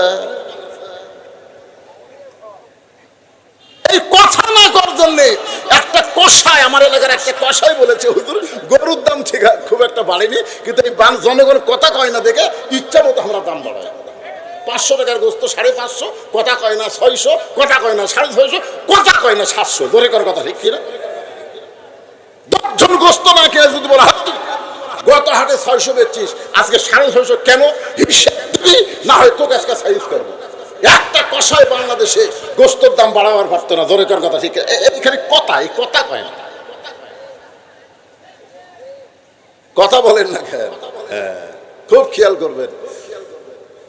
আল্লামা সাইদ হুজুর 50 বছর কোরআনের হক তাফসীর করেছে এবং প্রত্যেকবার কোরআনের তাফসীর করতে গিয়ে বলে, আমরা সিংহের শাবকের মতন চলবো, বাঁচতে হলে 1 ঘন্টা বাঁচবো, কিন্তু বিড়ালের মতন আমরা 500 বছর বাঁচতে চাই না। জোরেটার কথা ঠিক না? আল্লামা সাইদ হুজুর ভারতের চোখের দিকে চোখ রাঙ্গায় কথা বলেছে। ভারতের মালওয়ানের বাচ্চারা হাসিনার সাথে লাইন করে আল্লাহর ওলিকে অন্যায়ভাবে 4 বছর জেলখানায় বন্দি করে রাখছে। জোরেটার কথা ঠিক না?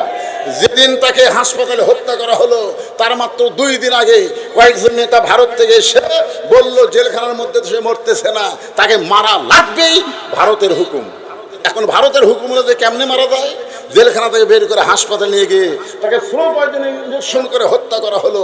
এখান থেকে প্রমাণ হলো, আল্লাহর কোরআনকে যারা গ্রহণ করবে, আল্লাহর কোরআনের যারা রাজনীতি করবে, কোরআন অনুযায়ী যারা বাংলাদেশকে গঠন করতে চায়, বাতিল তাদের সবসময় শত্রুতা করবে।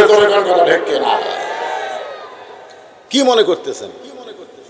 মেয়েটা বলতেছে, আমার জীবনের সবচাইতে বড় অপরাধ হলো আমি 6 বছর বয়সে ঈমান গ্রহণ করেছি।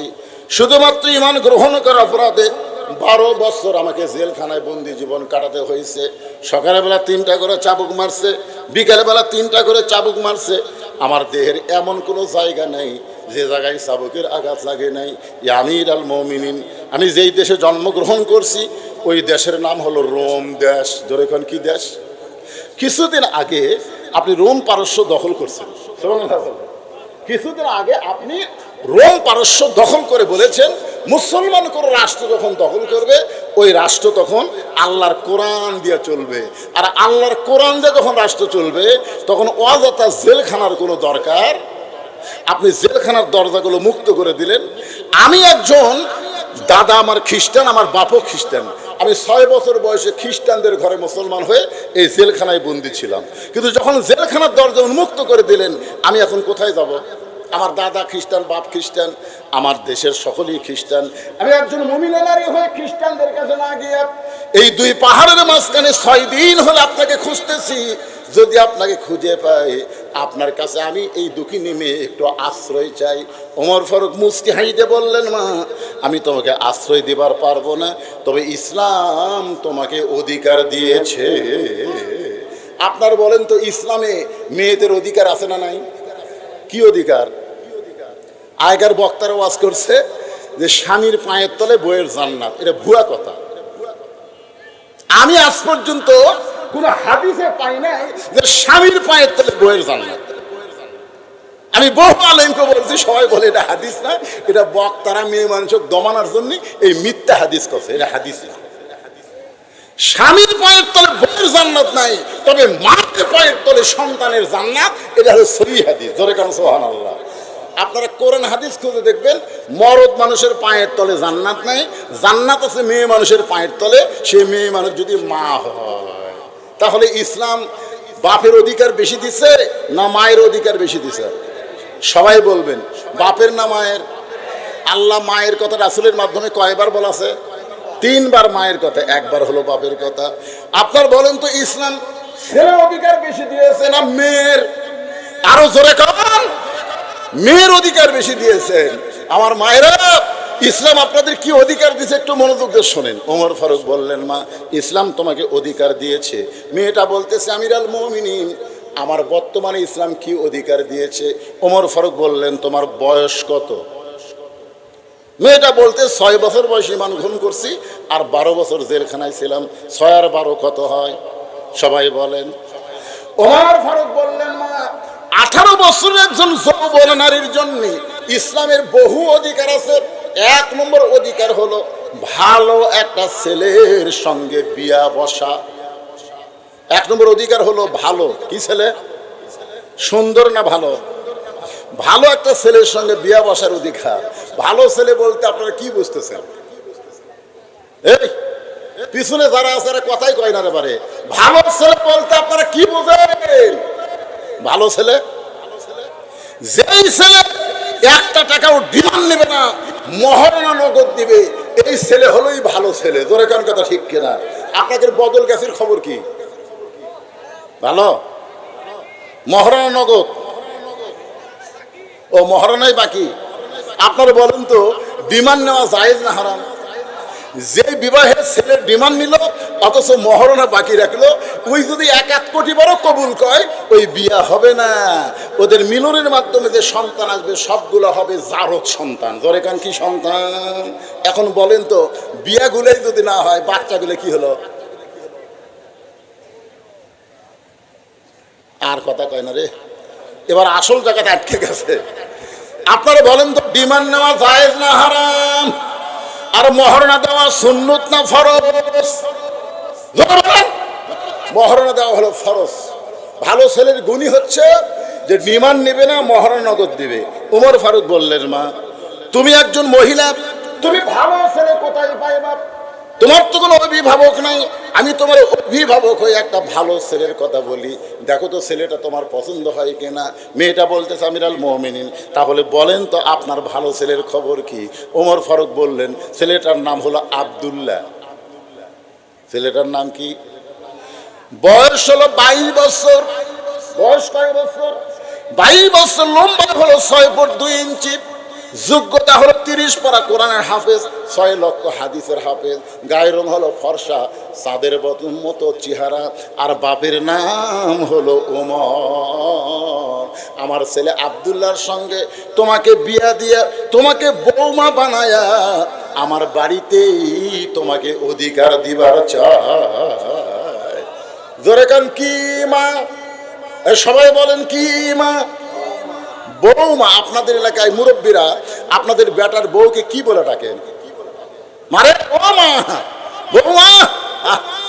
আমার কয়েকদিন আগে এরকম পাশে একটা সভাপতি ছিল, আমি 3-4 বার বৌমা বলতে বলতে ও আমাকে কুনার ঘুতে মারছে। আমি বললাম, মুরব্বী কি হচ্ছে? এই কথা কন্যা তো হচ্ছে কিসে? পরে শুনলাম ওই মুরব্বী 2 বেটা বিয়ে করাছে, একটা বউ মুরব্বী দেখবার পারে না। বিয়ে করার আগে বেটা ভালো ছিল, কিন্তু বিয়ে করার পরে বউ বেটার এমন ভাবে কি বুঝ দিল, এখন বেটা আর বাপ মায়ের সাথে থাকতেই চায় না। বেটা বউগুলা ভিন্ন হয়ে যায়। আপনারা বলেন তো, যেই মেয়ে বিয়ে হওয়ার পরে স্বামীরে কুবুদ্ধি দিয়ে তার বাপ মায়ের কাছ থেকে আলাদা করে, এই বউ মানা বউ দজ্জাল। এখন আমাদের বাড়িতে বৌমা আছে না বউ দজ্জাল আছে, এটা যারা বেটা বিয়ে করাছে তারা ভালো জানবি। জোরে কোন কথা ঠিক কিনা? আর আমি বেটাদেরকে বলতেছি, কি হিরো আলমের মতন একটা, হিরো আলমের নাম শুনেননি? হিরো আলম, হ্যাঁ দেখছেন খবর কি? হিরো আলম, ওর বইয়ের নাম হলো রিয়ামণি। ওর বাপ অসুস্থ হলে রিয়ামণি হাসপাতালের বাপকে দেখতে চাইনি। এই দেখতে না যাওয়ার কারণে বাপ মরে যাওয়ার পরে হিরো আলম সাংবাদিক সম্মেলন করে বলতেছে, যেই বউ আমার অসুস্থ বাবাকে দেখতে যায় না, এরকম বউ আর আমি আমার সংসার রাখবো না। কারণ বউ ছাড়া দিলে বউ পাওয়া যাবে, বউ মারা গেলে বউ পাওয়া যাবে, কিন্তু বাপ মা মারা গেলে কোনোদিন বাপ মা পাওয়া যাবে না। হিরো আলমের মতন একটা মানুষ সঙ্গে সঙ্গে বউরে তালাক দিয়েছে শুধুমাত্র তার বাপের জন্য। জোরে কোন কথা ঠিক কি না? আপনারা কি বউ যদি কান বুদ্ধি দেয় খবরদার, বউ যদি কোনোদিন বলে যে তোমার বাপ ভালো না, তোমার মা ভালো না, সঙ্গে সঙ্গে বইয়ের হাত টানে বাপ মায়ের কাছে নিয়ে যাবেন, চ আর বাপ মায়ের সামনে ক, দেখবেন ওই কিন্তু আর কবি নয়। কারণ আপনাকে মিথ্যা বলে বলে আপনার বাপ মায়ের কাছ থেকে আপনাকে সরাবার চায়। এরকম দজ্জাল মার্কা বউ আছে না নাই? ওমর ফারুক বললেন, না, আমাকে তোমার বৌমা বানায় আমার বাড়িতেই তোমাকে অধিকার দিবার চাই। মেয়েটা পর্দার ভিতর থেকে বলতেছে, আমিরুল মুমিনিন, আপনার আব্দুল্লাহর চাইতে কি আর কোনো ভালো ছেলে নাই?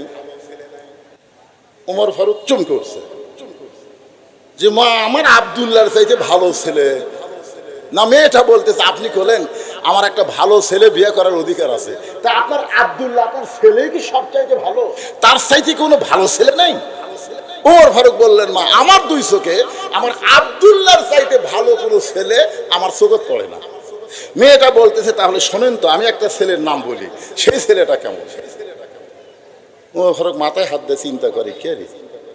6 বছর বয়সে ঈমান গ্রহণ করে জেলত গেল, আর 12 বছর জেলখানায় বন্দী ছিল, আর সেই মেয়েটা ভালো ছেলের খবর কবি।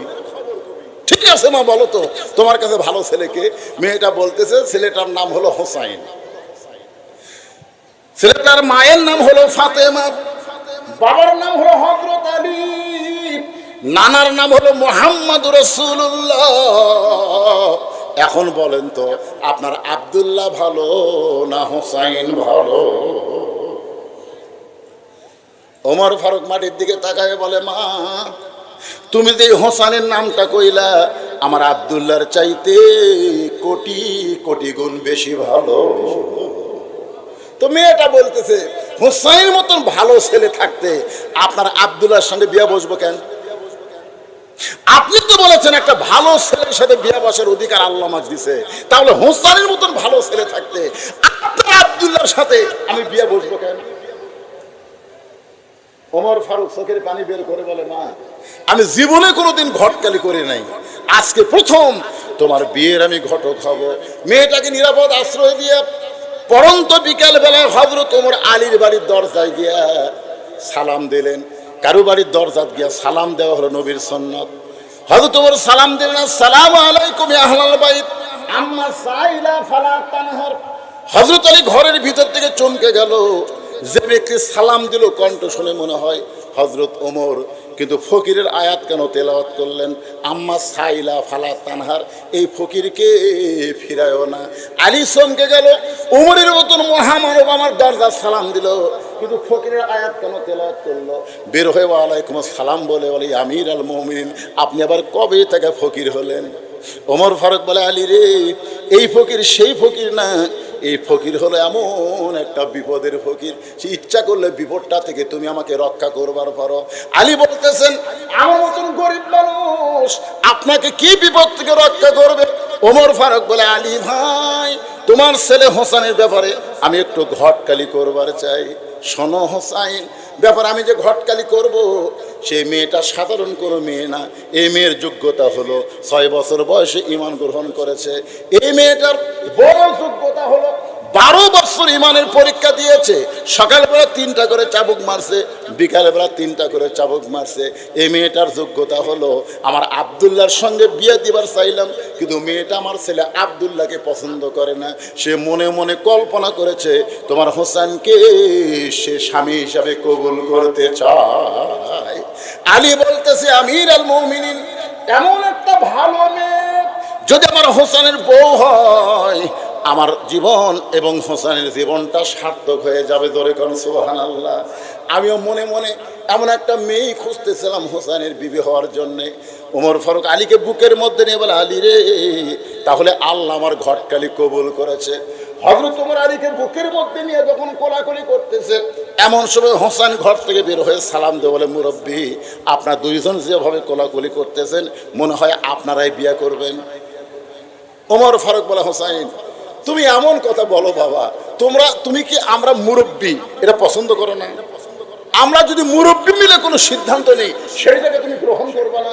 হোসেন বলতেছে, আমিরুল মুমিনিন, আপনার দুইজন আমার মুরব্বী, এটা আমি জানি এবং সম্মানও করি, কিন্তু আসল মুরব্বী হিসাবে আমি দুনিয়াতে শুধু একজনকেই মানি, ওই একজন ছাড়া অন্য কাউকে আমি মানতে পারবো না। আমি আমি জানি আপনারা আমার মুরব্বী, কিন্তু মানি না। আমার মানার মুরব্বী একজনই, তিনি হলেন আমার নানা। কি হলো আবার? তিনি হলেন আমার নানা। আপনার বলেন তো, যাকে তাকে মুরব্বী হিসেবে সম্মান করা যাবে, কিন্তু যাকে তাকে মুরব্বী হিসেবে মানা যাবে? মানার মুরব্বী কয়জন? জোরে বলেন। হে রাসূল, আপনি বলেন, কুল, আপনি বলেন, ইন কুনতুম তুহিব্বুনাল্লাহ ফাত্তাবিউনি। কেউ যদি আল্লাহর গোলামি করতে চায়, নবী ছাড়া অন্য কাউকে অন্ধভাবে মানা যাবে না। জোরে কোন কথা ঠিক? একজনকে মানতে হবে। এই জন্য আল্লাহর হুকুম, নবীর তরিকা। আল্লাহর হুকুম, নবীর তরিকা।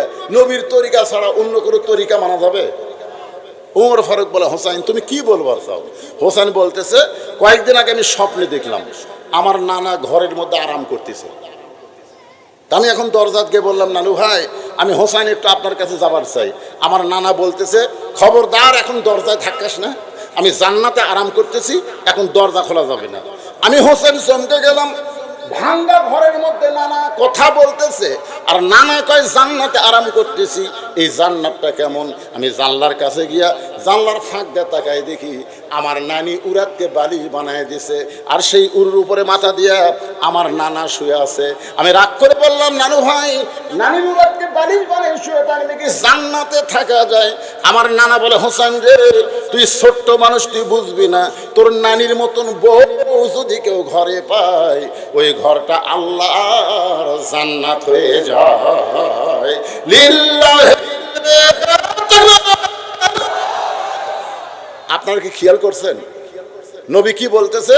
তোর নানির মতন বউ যদি কেউ ঘরে পায়, সেই ঘরটা আল্লাহর জান্নাত হয়ে যায়। হোসেন বলতেছে, বিয়ে যদি করা লাগে, আমার নানা যেমন বিয়ে করে ভাঙ্গা ঘর জান্নাত হয়েছে, আমিও তেমন একটা বিয়ে করতে চাই। কারণ ভাবিয়া করিও কাজ, করিয়া ভাবিও না। বিয়ে করার আগে ভাবা লাগবে, যাকে তাকে বিয়ে করা যাবে না। যাকে তাকে বিয়ে করলে বিয়ার পরে গোটা সংসারের মধ্যে অশান্তি সৃষ্টি করবে। কথা বল না। আমি যে ছেলেরা বিয়ে করেনি তাদেরকে বলতেছি, বাবা, ভাবিয়া করিও কাজ, করিয়া ভাবা লাভ নেই। খালি সোপা খোপা দেখে বিয়ে করলে কাম হবে না। আগে দেখা লাগবে একটা ধাপের হাট। আপনার ধাপের হাট নাম শুনছেন? ওই ধাপের হাটে গরু, দুধের গরু কিনবার যায়, এক মুরব্বী খালি নিচের দিকে তাকায়, খালি নিচের দিকে তাকায়। গরুওয়ালা বলতে, চাচা কি দেখেন? দেখতেছি দুধ কেমন হবে। কয়, আর মায়েরই দশের হয়। তখন বলতেছে, মায়ের যদি দশের হয় তাহলে ছাও খারাপ হবে না? দেও। দেখছেন, একটা গরু কিনবার যায়, মায়ের খবর শুনলে মন খুশি হয়। তাহলে আপনি যে মেয়েকে বিয়ে করবেন, আর মাও কিরকম, ওর নানি কিরকম, একটু খোঁজ নেওয়ার দরকার আছে না নাই? কথা কেন আছে না নাই? পপির মতন সুন্দরী পরিমণি হবে, কিন্তু শান্তি থাকবে না। ধরে কোন কথা ঠিক কিনা? হোসেন বাবার হাত ধরে বলতেছে, বাবা, আপনি সত্য করে বলেন তো, আমার মা আপনার কেমন বউ ছিল? আমার মা আপনার কেমন বউ ছিল বাবা? আপনি একটু বলেন তো। আপনি যেমন আপনার ভাঙ্গা ঘরকে আপনি চাঙ্গা করেছেন, আমার নানা যেমন নানিকে বিয়ে করে ভাঙ্গা ঘর জান্নাত বানাইছে, আমিও তেমন একটা মেয়েকে বিয়ে করতে চাই। বিয়ে করার পরে আমার ভাঙ্গা ঘরটা আল্লাহ যেন জান্নাত বানায়া দেয়। ওমর ফারুক বলতেছে, হোসাইন, আমি যে মেয়ের ঘটকালি করতেছি, এই মেয়েটা খুব ভালো হবে। হোসেন বলতেছে, আপনার কথা মতো তো বিয়ে করব না। ওমর ফারুক বলে, বাবা, তাহলে তুমি কেমন ধরে বিয়ে করবা? হোসেন বলতেছে, মুরব্বী, ওমর ফারুককে বলতেছে, আমি একটা সিদ্ধান্ত নিয়েছি। আলী বলতেছে, কি সিদ্ধান্ত? ওই সিদ্ধান্ত হলো, আমি যে মেয়েকে বিয়ে করব তাকে 3টা প্রশ্ন করব। কয়টা? 3টা প্রশ্ন করব, উত্তর দিবার পারলে বিয়ে, নচেত বিয়ে করব না।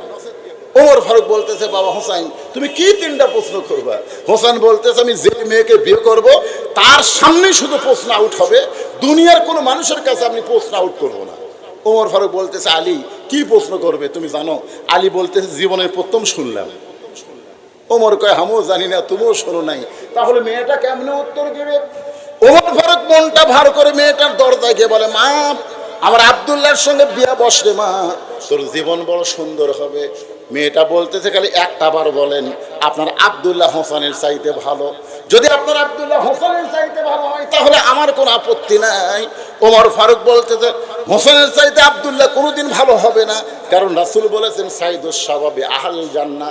হাসান হোসেন রাদিয়াল্লাহু তাআলা হুমা জান্নাত যুবকদের সর্দার হবে দুইজন, একটা হলো হাসান আর একজন হলো হোসাইন। মেয়েটা বলতেছে তাহলে হোসেন ছাড়া আপনার ছেলেকে বিয়ে করবো কেন? উমর ফারুক বলে মা তুই তো জানিস না হোসেন সেই মেয়েকে বিয়ে করবে যে মেয়েটা তার 3টা প্রশ্নের উত্তর দিবার পারবে, যে প্রশ্ন আমিও জানি না তার বাপও জীবনে শুননি, তাহলে তুই উত্তর দিবার পারবি?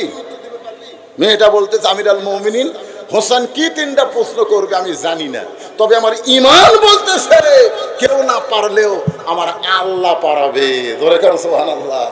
আপনারা বলেন তো আজকে কোরআনের মাহফিল থেকে আপনাদের ঈমান কি কয়? গোটা বাংলাদেশ ঘুরে ঘুরে ওয়াজ করতেছি, আমার বিশ্বাস আগামীতে সব থেকে হলো শেষ বাংলার মুসলমান দেখবে আল্লাহর কোরআনের বাংলাদেশ। জয়কান্তটা ঠিক কি না? আমার বিশ্বাস ভারতের মুসলমানকে মালওয়ানের বাচ্চারা কিছুই করতে পারবে না। গুজরাতুল হিন্দ নবীর হাদিস অনুযায়ী হিন্দু মুসলমান একটা যুদ্ধ হবে, গোটা ভারত ভাঙ্গা খান খান হবে, বাংলাদেশের মানচিত্র বড় হবে, মুসলমানের সংখ্যা বেড়ে যাবে। আমার বিশ্বাস ইহুদি গোটা পৃথিবী থেকে ধ্বংস হয়ে যাবে, গোটা ইসরায়েল মুসলমান দখল করে নেবে। ওদের অ্যাটম বোমা আমাদের জাতির পিতা ইব্রাহিমের জন্য নমরুদের আগুন যেমন শান্তির বাগান হয়ে গেছে, ওদের বোমা মুসলমানের জন্য মিষ্টি বাঙ্গি তরমুজ হবে। জোরে কোন কথা ঠিক না? ওরা বোমা মারবে কিন্তু ফুটবে না। কিন্তু আমাদের ঈমান যতদিন দুর্বল থাকবে ততদিন কাফেরদের হাতে আমাকে পিটন খাওয়া লাগবে।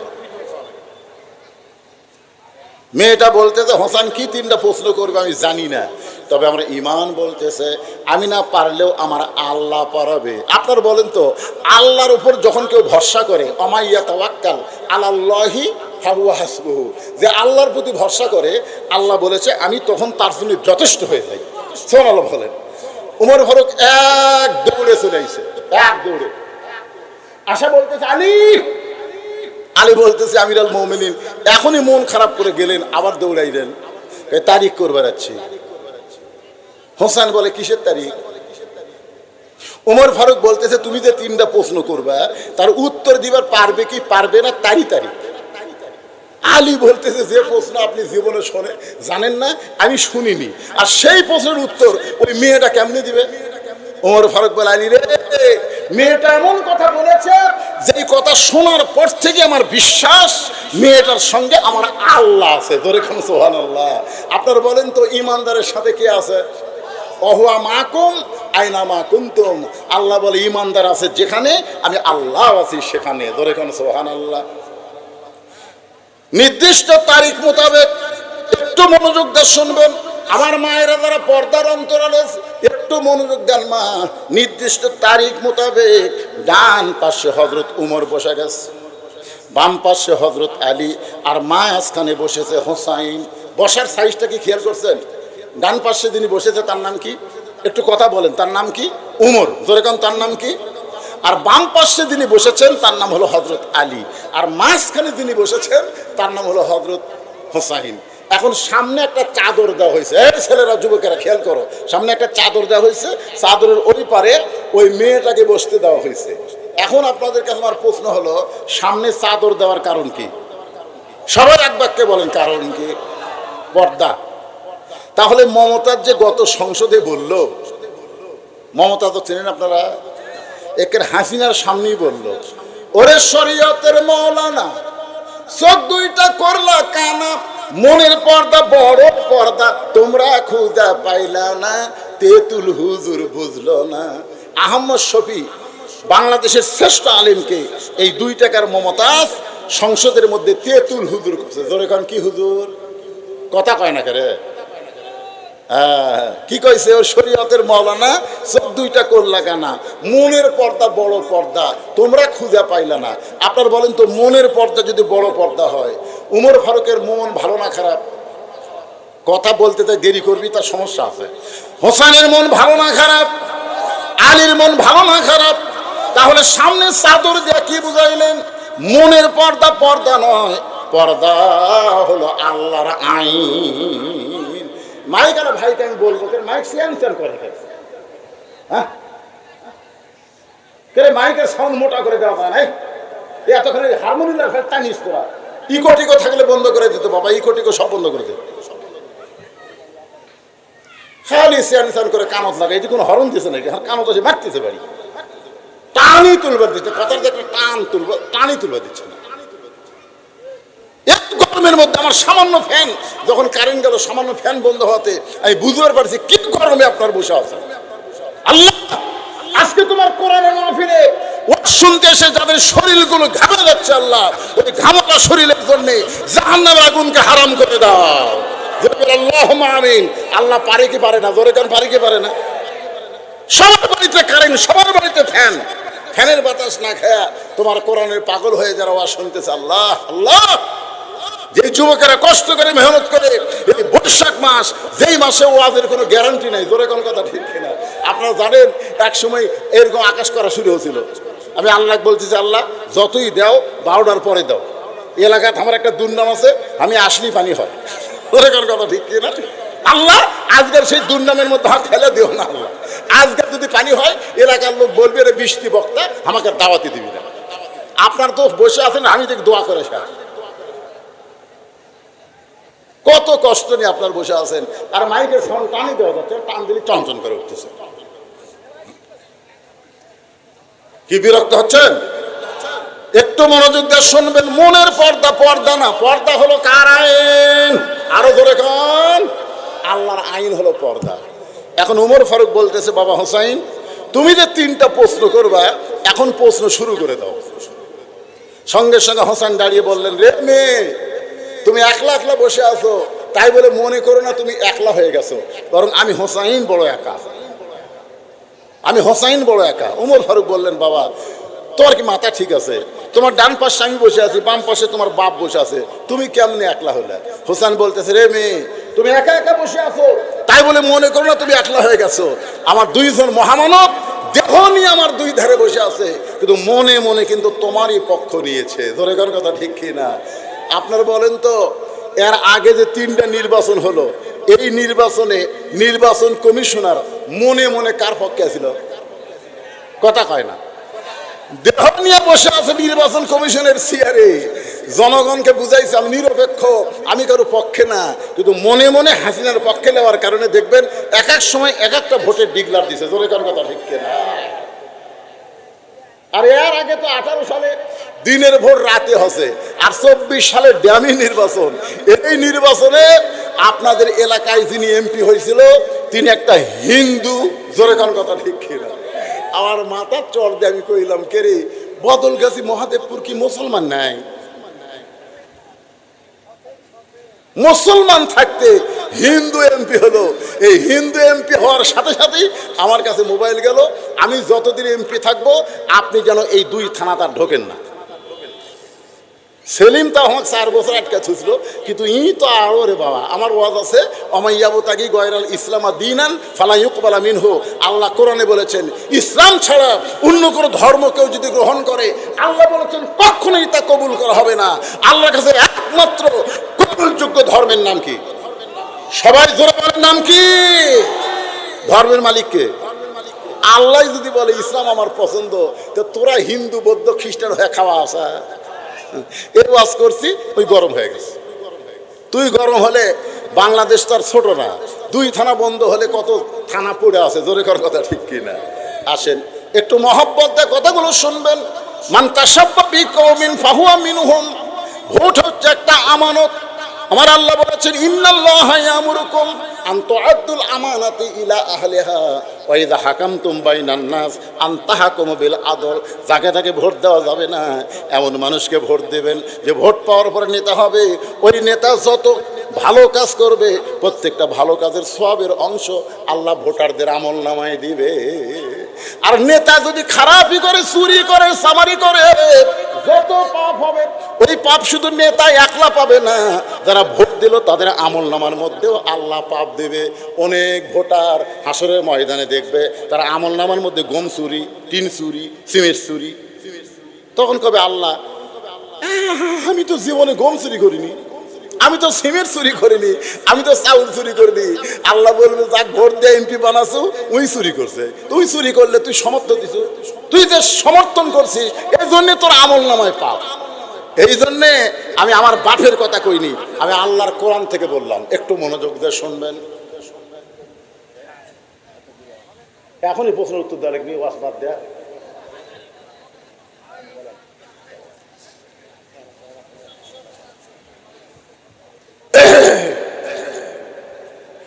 ওমর ফারুক বলে বাবা হোসেন এবার তুমি প্রশ্ন শুরু করে দাও, খুব গুরুত্বপূর্ণ।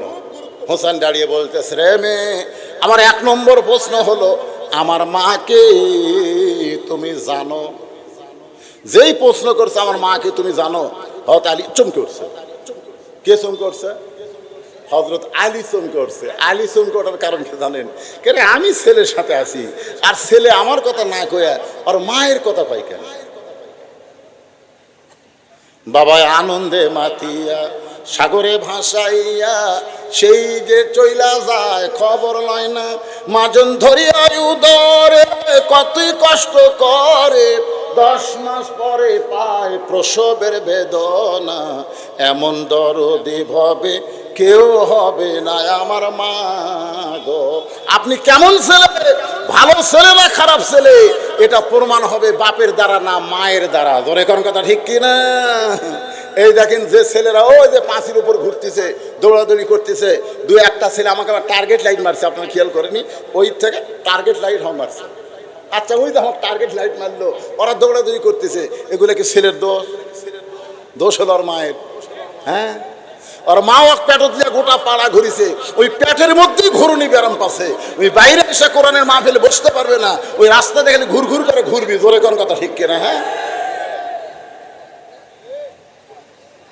কারণ একজন খ্রিস্টান নেপোলিয়ন বলেছে ভালো একটা সন্তান যদি চাও ভালো একটা মায়ের দরকার, মা যদি ভালো হয় সন্তান আল্লাহর ওলি হয়। জোরে কোন ঠিক কিনা? হ্যাঁ, এই কারণে হোসেন বলেছে, রে মেয়ে, আমার মাকে তুমি জানো? সঙ্গে সঙ্গে পর্দার ওপার থেকে মেয়েটা বলতে, হোসেন আমি আপনার মাকে চিনি। হোসেন প্রশ্ন করেছে, আমার মাকে তুমি জানো? আর মেয়েটা উত্তর দিয়েছে, আমি চিনি। যেই কথা আমি চিনি, উমর ফারুক জিব্বাত কামড়। হযরত আলী চোখ দিয়ে দরদর করে পানি পড়তেছে। উমর ফারুক জিব্বাত কামড় দেওয়ার কারণ হলো প্রথম প্রশ্নে আউট। 3টার তো উত্তর দেওয়া দূরের কথা, 1 নম্বরে আউট হয়ে গেল। কারণ প্রশ্ন করছে আমার মাকে জানো, আর আমি চিনি। আর আলীর চোখ দিয়ে পানি পড়ার কারণ কি জানেন? যে আমি স্বামী হইলেও হোসেনের মাকে পুরোপুরি চিনবার পারিনি, আর তুই আমার বউকে হোসেনের মারে কেমনি চিনবি? কারণ হোসেনের মা চিনার কোনো নারী না। দুনিয়ার মধ্যে সবচাইতে পর্দানিশী নারীর নাম হলো ফাতেমা। ধরে কোন কথা ঠিক কিনা? আপনার বলেন তো, ফাতেমা চিনে এমন কোনো লোক আছে? ফাতেমা মেয়েদের সঙ্গেও কোনোদিন দেখা করেনি। এই জন্যই করেনি, মেয়েরা বাহিরে এসে কোনো পুরুষকে যদি বলে দেয় ফাতেমার চোখের সাইজ এরকম, ফাতেমার মুখের সাইজ এরকম, ফাতেমার গায়ের রং এরকম, সেজন্য মা ফাতেমা পুরুষ তো দূরের কথা কোন নারীদের সঙ্গেও কোনোদিন দেখা করেনি। জোরে কোন সুবহানাল্লাহ। আপনারা সকলেই জানেন, আমরা যারা হজ করছি, মুরব্বি করছে, আমও করছি, জান্নাতুল বাকির মধ্যে যখন আমরা কবর জিয়ারত করতেছিলাম, ওই সময় একটা এরিয়ার দিকে যেই গেছি, পুলিশ আমাদের যায় বলতেছে মান্নু মান্নু কুল্লু হারাম, অধিকার জবাব দিল না। আমি পরে এসে মদিনার একজন মুরব্বীর কাছে জানতে চাইলাম, মুরব্বী আমরা কবর জিয়ারত করতে করতে ওইদিকে যাওয়ার চাইলাম, জবাব দিল না কেন?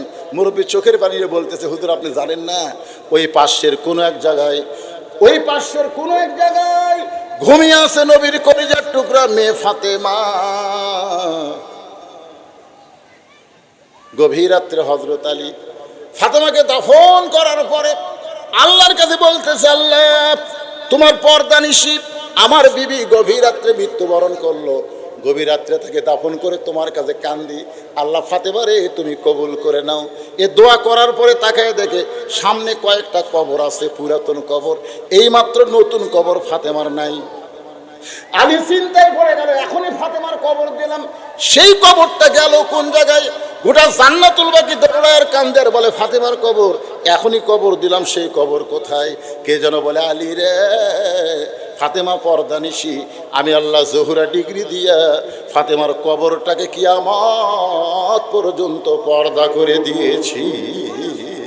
যেই ফাতেমার কবর পর্দা হয় আর সেই ফাতেমাকে বলতেছে আমি চিনি। অনেক সময় হয়ে গেছে, মেয়েটা বলে হোসাইন আপনি প্রশ্ন করলেন, আমি উত্তর দিলাম, হলো কি হলো না? 3 বিচারকের এক বিচারক কথা কন না। ওমর ফারুক দাঁড়িয়ে বলতে, হোসেন কি প্রশ্ন করেছে আর তুমি কি উত্তর দিছা? হোসেন প্রশ্ন করেছে আর মাকে তুমি জানো?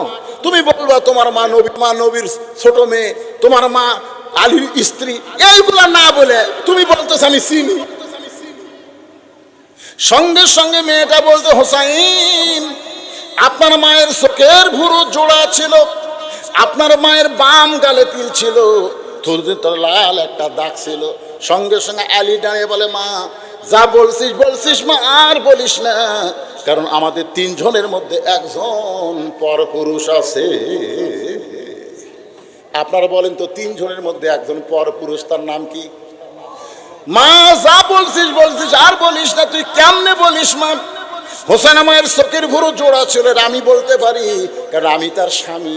আল্লাহ রাসূল বলেছেন, কোন স্বামী যদি বিবির চোখের 2 ভুরুর মাঝখানে একটা চুমা দেয়, তার আমল নামায় আল্লাহ খুশি হয়ে একটা ওমরা হজের সওয়াব দেয়। আপনাদের কাউকে যদি বলি, কে ভাই আপনার বইয়ের চোখের ভুরু কিরকম, তখন আপনি কবেন আমি তো খেয়াল করিনি। বারা কে রে, 30 বছর আগে বিয়ে করছিস, এখন পর্যন্ত ভুরু দেখিসনি, তার মানে কোনোদিন চুমা খায়নি।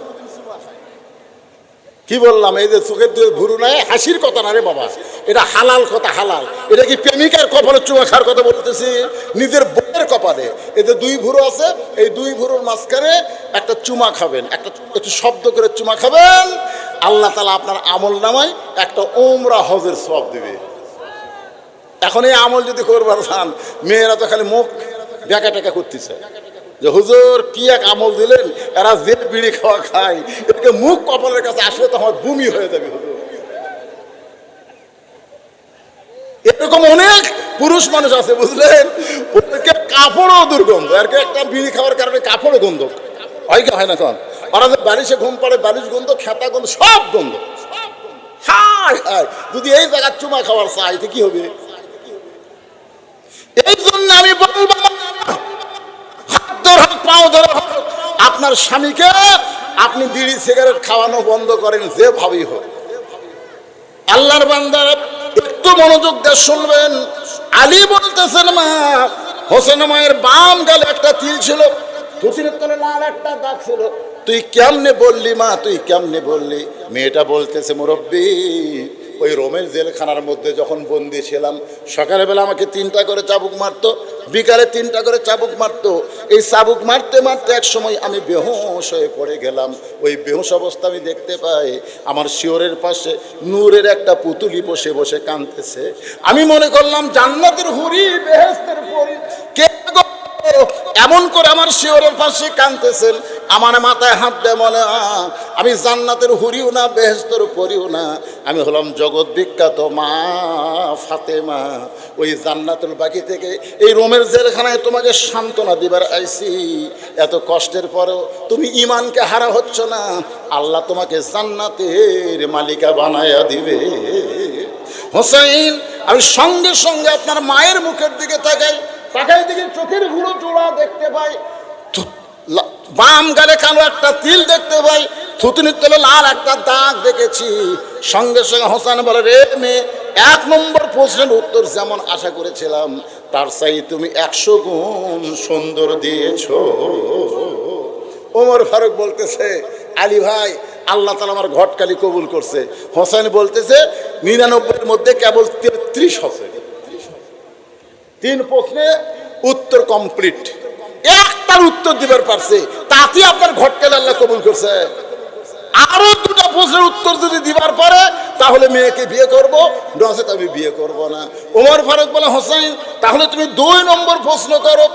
এবার হোসেন বলে, রে মেয়ে, আমার 2 নম্বর প্রশ্ন হলো 6 বছর বয়সে তুমি ঈমান গ্রহণ করলা। আমার প্রশ্ন হলো ঈমানটা তুমি পাইলা কেমনে? কারণ তুমি বলেছো তোমার দাদা হলো খ্রিস্টান, তোমার বাবা হলো খ্রিস্টান, যে দেশে তুমি জন্মগ্রহণ করেছো ওই দেশের সবাই খ্রিস্টান, ওই খ্রিস্টানদের দেশে তুমি 6 বছর বয়সে ঈমান কেমনে পাইলা? ওমর ফারুক ফোন করছে। এই মেয়েটা যখন আমাকে বলল আমি 6 বছর বয়সে ঈমান গ্রহণ করেছি, 12 বছর ঈমানের পরীক্ষা দিয়েছি, আমি উমর যেই প্রশ্ন মেয়েটাকে করতে পারি নাই সেই প্রশ্ন করেছে হোসাইন। জোরে কান সুবহানাল্লাহ। মেয়েটা বলতে, হোসাইন 6 বছর বয়স ঈমান কেমনে পাইলাম? তাহলে শোনেন, আমি দুনিয়ার সাধারণ কোনো ঘরের মেয়ে না। আপনার মনে করবেন না যে আমি সাধারণ ঘরের মেয়ে। আমার দাদা হলো রোম সম্রাট কাইসার। একদিন পড়ন্ত বিকালবেলা আমার দাদা আমাদের অন্দরমহলে গিয়ে বলতেন, নাতনি রে, আজকে রোমের রাজ দরবারে খেলা হবে, তুই কি খেলা দেখতে যাবি? 6 বছরের বাচ্চারা খেলা দেখার কথা শুনলে কিন্তু পাগল হয়ে যায়। বর্তমানে দেখবেন একটা ছেলে সবসময় ডিস্টার্ব করে, ওকে যদি মোবাইলে একটা গেম বার করে দেন ও কিন্তু আর ডিস্টার্ব করবে না, দরকার সারাদিন মোবাইলে খেলা দেখবে। ধরে কোন কথা ঠিক কিনা? ছোট বাচ্চারা খেলা দেখার পটু। যে আমার দাদা বললো, নাতি আজকে রোমের রাজদরবারে খেলা হবে, তুই কি খেলা দেখতে যাবি? হোসাইন আমি 6 বছর ঈমান কেমনে পাইলাম শোনেন। আমি দাদার সঙ্গে খেলা দেখতে আসলাম রাজদরবারে। আমার দাদার সিংহাসনের পাশে ছোট্ট একটা চেয়ার সেট করে দিল। ওই চেয়ারে আমি বসেই বললাম, দাদা খেলা দেখার কথা বলে নিয়ে আসলেন, খেলা কোন জায়গায়?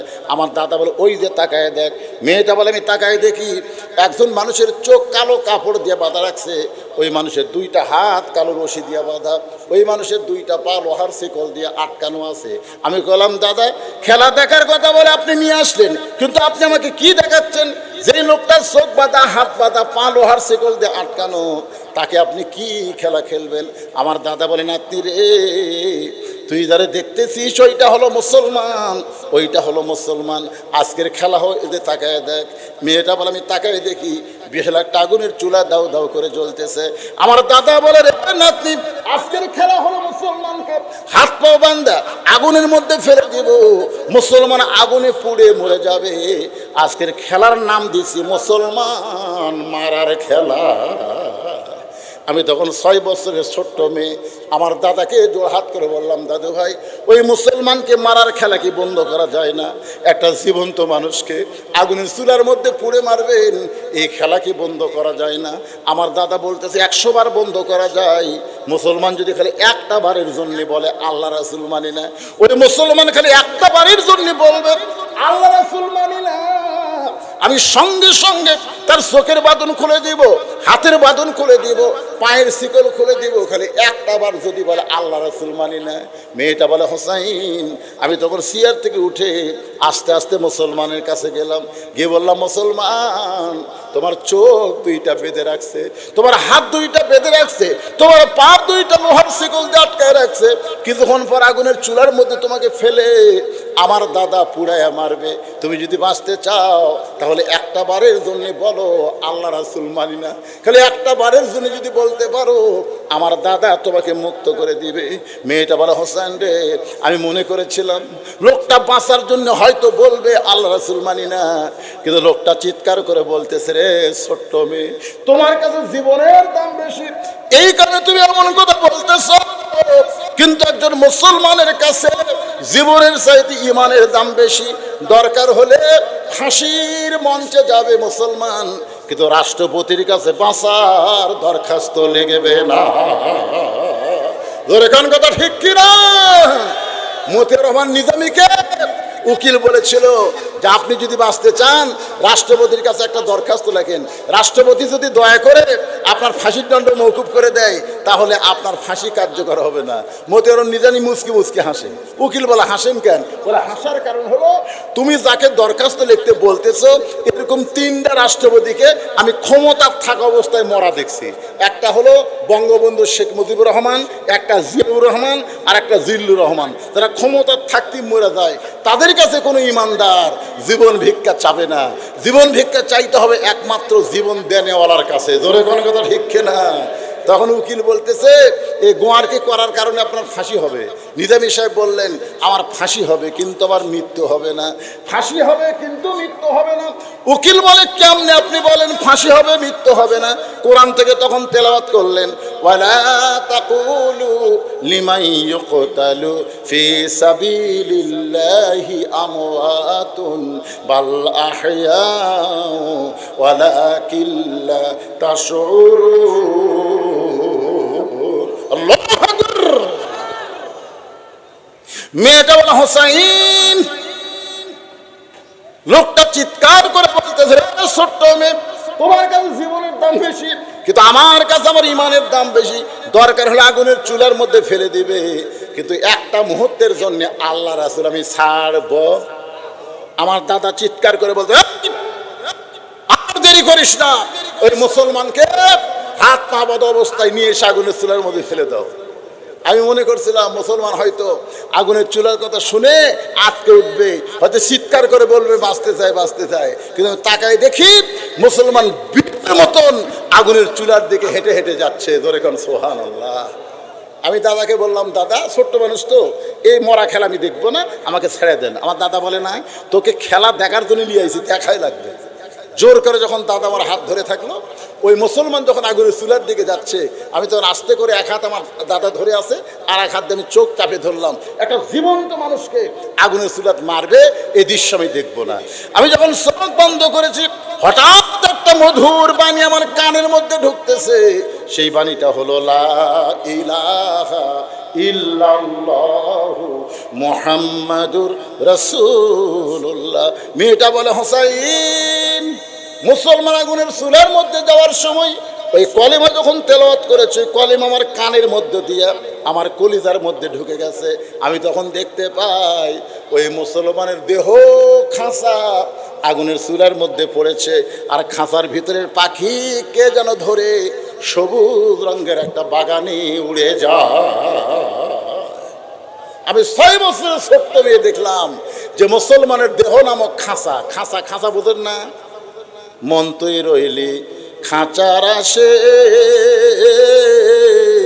খাঁচা যে তোর কাঁচা বাসে, কোন দিন খাঁচা পড়বে খসে, কোন দিন খাঁচা পড়বে খসে, জ্ঞানী গুণী কয় খাঁচার ভিতর ওয়াসিন পাখি কেমনে আসে যায়।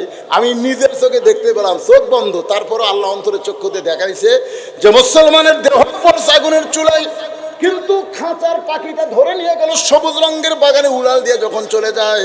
আমি তখন জোরে একটা হেঁচকা দিলাম।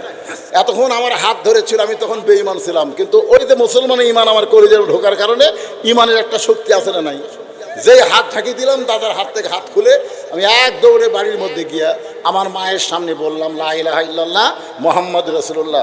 আমার মা কয়, তুই না দাদার সাথে খেলা দেখবার গেলি, এই খেলা দেখবার যে মুসলমানের কলমা কোথায় পাইলি, এই কলমা ছাইড়া দে, তোর দাদা যদি জানতে পারে, তোর বাপ যদি জানতে পারে, তোকে মাইরা ফেলবে। আমি তখন বললাম, মা এ কলমাওয়ালারা কোনোদিন মরে না। আপনার কি মনে করতেছেন আপনার মরবেন? কি বলেন কবরে যায়, কি বলেন, মিনহা খালাকনাকুম অফিহা নুইদুকুম অমিনহা নুখরিজুকুম তারাতান উখরা। কি মনে হচ্ছে আপনি কবরে যা থাকতে পারবেন? আরে পাগলা, কবরে আমাদের দেহ থাকবে, আর আমাদের ভিতরের পাখিটা ইল্লিন নামক জান্নাতের বাগানে। ধরে কান সুবহানাল্লাহ। আজকে যে আপনাদের এই যে বদলগাছির থানার ওসি সাহেব আসলো আমার সঙ্গে দেখা করতে, এইরকম ওসি আমি কোনোদিন দেখিনি। আসার সাথে সাথেই আমার পায়ে হাত দিয়ে আমাকে সালাম করলো, সালাম করে বলতেছে, হুজুর আমার জন্য দোয়া করবেন, হুজুর আমার জন্য দোয়া করবেন। উনি একটা মারাত্মক কথা বললেন, জোনার বাবা 15 সালে হজ করবার যায় দুনিয়া থেকে বিদায় নিয়ে চলে গেছে। যার বাবা হজ করতে গিয়ে মারা যায়, তারই সন্তান ওসি হয়েছে আপনাদের বদলগাছি থানায়। ওসিরা মাওলানাদের পাও হাত দিবি, এরকম গ্রেফতার করার জন্য খালি ইস্যু খুঁজবি। তোর এখন কথা ঠিক কিনা? তদন্ত ওসি আইছিল, উনি অত্যন্ত একজন ভালো মানুষ, মাশাআল্লাহ। বদলগাছি থানার ওসি এবং তদন্ত ওসি দুইজনের ব্যবহার দেখে আমাকে গাড়িতে উঠে দিয়ে তারপর ওনারা খাইতে গেল। আমি বললাম, ভাই আপনার খাঁকে না, হুজুর আপনার গাড়ি তুলে দেবো। গাড়ি ওঠার পরে গাড়ির দরজা বন্ধ করে যতক্ষণ গাড়ি না ছাড়ছে ততক্ষণ তারা দাঁড়িয়েছিল। আল্লাহ বলেছে, হুজুর আমাদের জন্য একটু প্রাণ খুলে দোয়া করবেন। আমি বলবো, এলা হাসিনার সময়ের ফ্যাসিস্ট ওসি না, মানবতার দরদি ওসি হিসেবে আল্লাহ তাদেরকে কবুল করুক। জোরে করে আমিন, আল্লাহুম্মা আমিন। একটু মনোযোগ দিয়ে শুনতে হবে। মুসলমান যারা তারা কোনোদিন মৃত্যুবরণ করে না। মেয়েটা বলে, হোসাইন, আমার দাদার সামনে একজন মুসলমানকে হত্যা করার সময় ওই মুসলমানের কাছ থেকে ঈমান পেয়েছি। 6 বছর বয়সে এইভাবেই ঈমানটা আবার আল্লাহ আমাকে দান করেছে। সঙ্গে সঙ্গে হোসেন বলতেছে, রে মেয়ে, 2 নম্বর প্রশ্নের উত্তর যেমন আশা করেছিলাম তার চাইতে 1000 গুণ তুমি সুন্দর দিয়েছ। ওমর ফারুক বলতেছে, আলী ভাই, আল্লাহ আমার ঘটকালি কবুল করছে। হোসেন বলতেছে, 99 না পাইলে হবে না, আমাদেরও 99 লাগবে, 66 আমরা পায়া বসে আছি। জোরে কোন কথা ঠিক কি না? আর 33 নম্বর পালে আমরা বিনা হিসাবে জান্নাতি। জোরে কোন সুবহানাল্লাহ। আল্লাহর সামনে হিসাব দিয়ে কোন তো একটা লোক খাড়া হয়ে গেল, হুজুর আমি আল্লাহকে হিসাব দিয়ে জান্নাত যাব। কিছুদিন আগে এক লোক আমাকে বলি যে, হুজুর আল্লাহকে জান্নাত দিবি না? আমি বললাম, মুসলমান অবশ্যই আল্লাহ জান্নাত দিবি। কেন? আর 2-4 বছর জাহান্নাম খাটা লাগবে হুজুর, তারপরে কি জান্নাতের যেমন? আমি কইলাম, পাগলা, 2-4 বছর তুমি জাহান্নাম খেতে পারবে, এই সাহস তোমার কে দিল? দুনিয়ার আগুনে 5 মিনিট হাত দিয়ে থাকো তো। আপনার বলেন, দুনিয়ার যে আগুন আছে 5 মিনিট হাত দিয়ে থাকা পারবেন? পারবেন? তো দুনিয়ার আগুনের পাওয়ার বেশি না জাহান্নামের আগুনের পাওয়ার বেশি? জাহান্নামের আগুনকে 70 বার পানির মধ্যে চুবড়াইয়া পাওয়ার একেবারে কম করে তারপর আল্লাহ দুনিয়া দিছে। আর সেই দুনিয়ার আগুনে যদি 5 মিনিট হাত দিয়ে থাকবে না পারো, আর 2-4 বছর তুমি জাহান্নামে থাকবে, এত বড় সাহস তোমাকে কে দিল? সমস্ত যুবকেরা বলো, আল্লাহ যেন আমাদেরকে বিনা হিসাবে জান্নাত দেয়। যেরকম আমিন। এবার ওমর ফারুক বলে, হোসাইন, এখন তাহলে তুমি 3 নম্বর প্রশ্ন করো। কয় নম্বর প্রশ্ন করবে? কয়টা? 3টা। জোরে কোন কয়টা? উত্তর হচ্ছে কয়টা, বাকি আছে কয়টা? 3 নম্বর প্রশ্ন হোসাইনটাকে বলে, আমার 3 নম্বর প্রশ্ন হলো, বিবাহের পরে আমার সঙ্গী তোমার থাকতে হবে। রে যুবকেরা শোনো, বিয়ার আগে না বিয়ার পরে? আপনার হোসেন কি বলেছে? বিবাহের আগে না পরে? কি বলেছে? বিবাহের পরে আমার সঙ্গী কিন্তু তোমার থাকা লাগবে। আচ্ছা বলেন তো, বিয়ার পরে বউ কার সাথে থাকে? কথা কন না কেন, কার সাথে? তাহলে এরকম একটা প্রশ্ন, এটা একটা প্রশ্ন হলো। এই প্রশ্ন যেই হোসেন করছে, মেয়েটা কান্না শুরু করে দিছে। ওমর ফারুক বলে, মা, 2টা কঠিন প্রশ্নের উত্তর তুমি দিয়ে দিলা, আর একটা সহজ প্রশ্ন করলো, বিয়ার পরে আমার সঙ্গে থাকতে হবে, তুমি কবে আমি থাকবো? মেয়েটা বলতেছে, আমিরুল মুমিনিন, এরকম সহজ উত্তর দিলে হোসাইন পছন্দ করবে না। এরকম কথা সবাই বলতে পারে, তুমি আমার জীবন বলতে পারে না, বিয়ার আগে বলতে পারে না। মেয়েটার সাথে হোসেনের বিয়ে হচ্ছে, কথা কান হচ্ছে? হয়নি তো। এখন বিয়ার আগে তো বলতে পারে, তুমি আমার জীবন, তোমার ছাড়া আমি বাঁচবো না। এ কথা বিয়ার আগে কোয়া যায়, বিয়ার পরে একটা স্বামীও বউ কয় না তুমি আমার জীবন। কথায় কথার থাপড়া বাড়ায়। কথা ঠিক। হোসেন কখনকার কথা বলেছে? বিয়ার পরে। মেয়েরা যখন ফোপায় কাঁদতেছে, ওমর ফারুক বলে, মা, তাহলে হলো আয়ুব নবী। কি বাজান কিছু হয়েছে আপনাদের? কি ক্লিয়ার?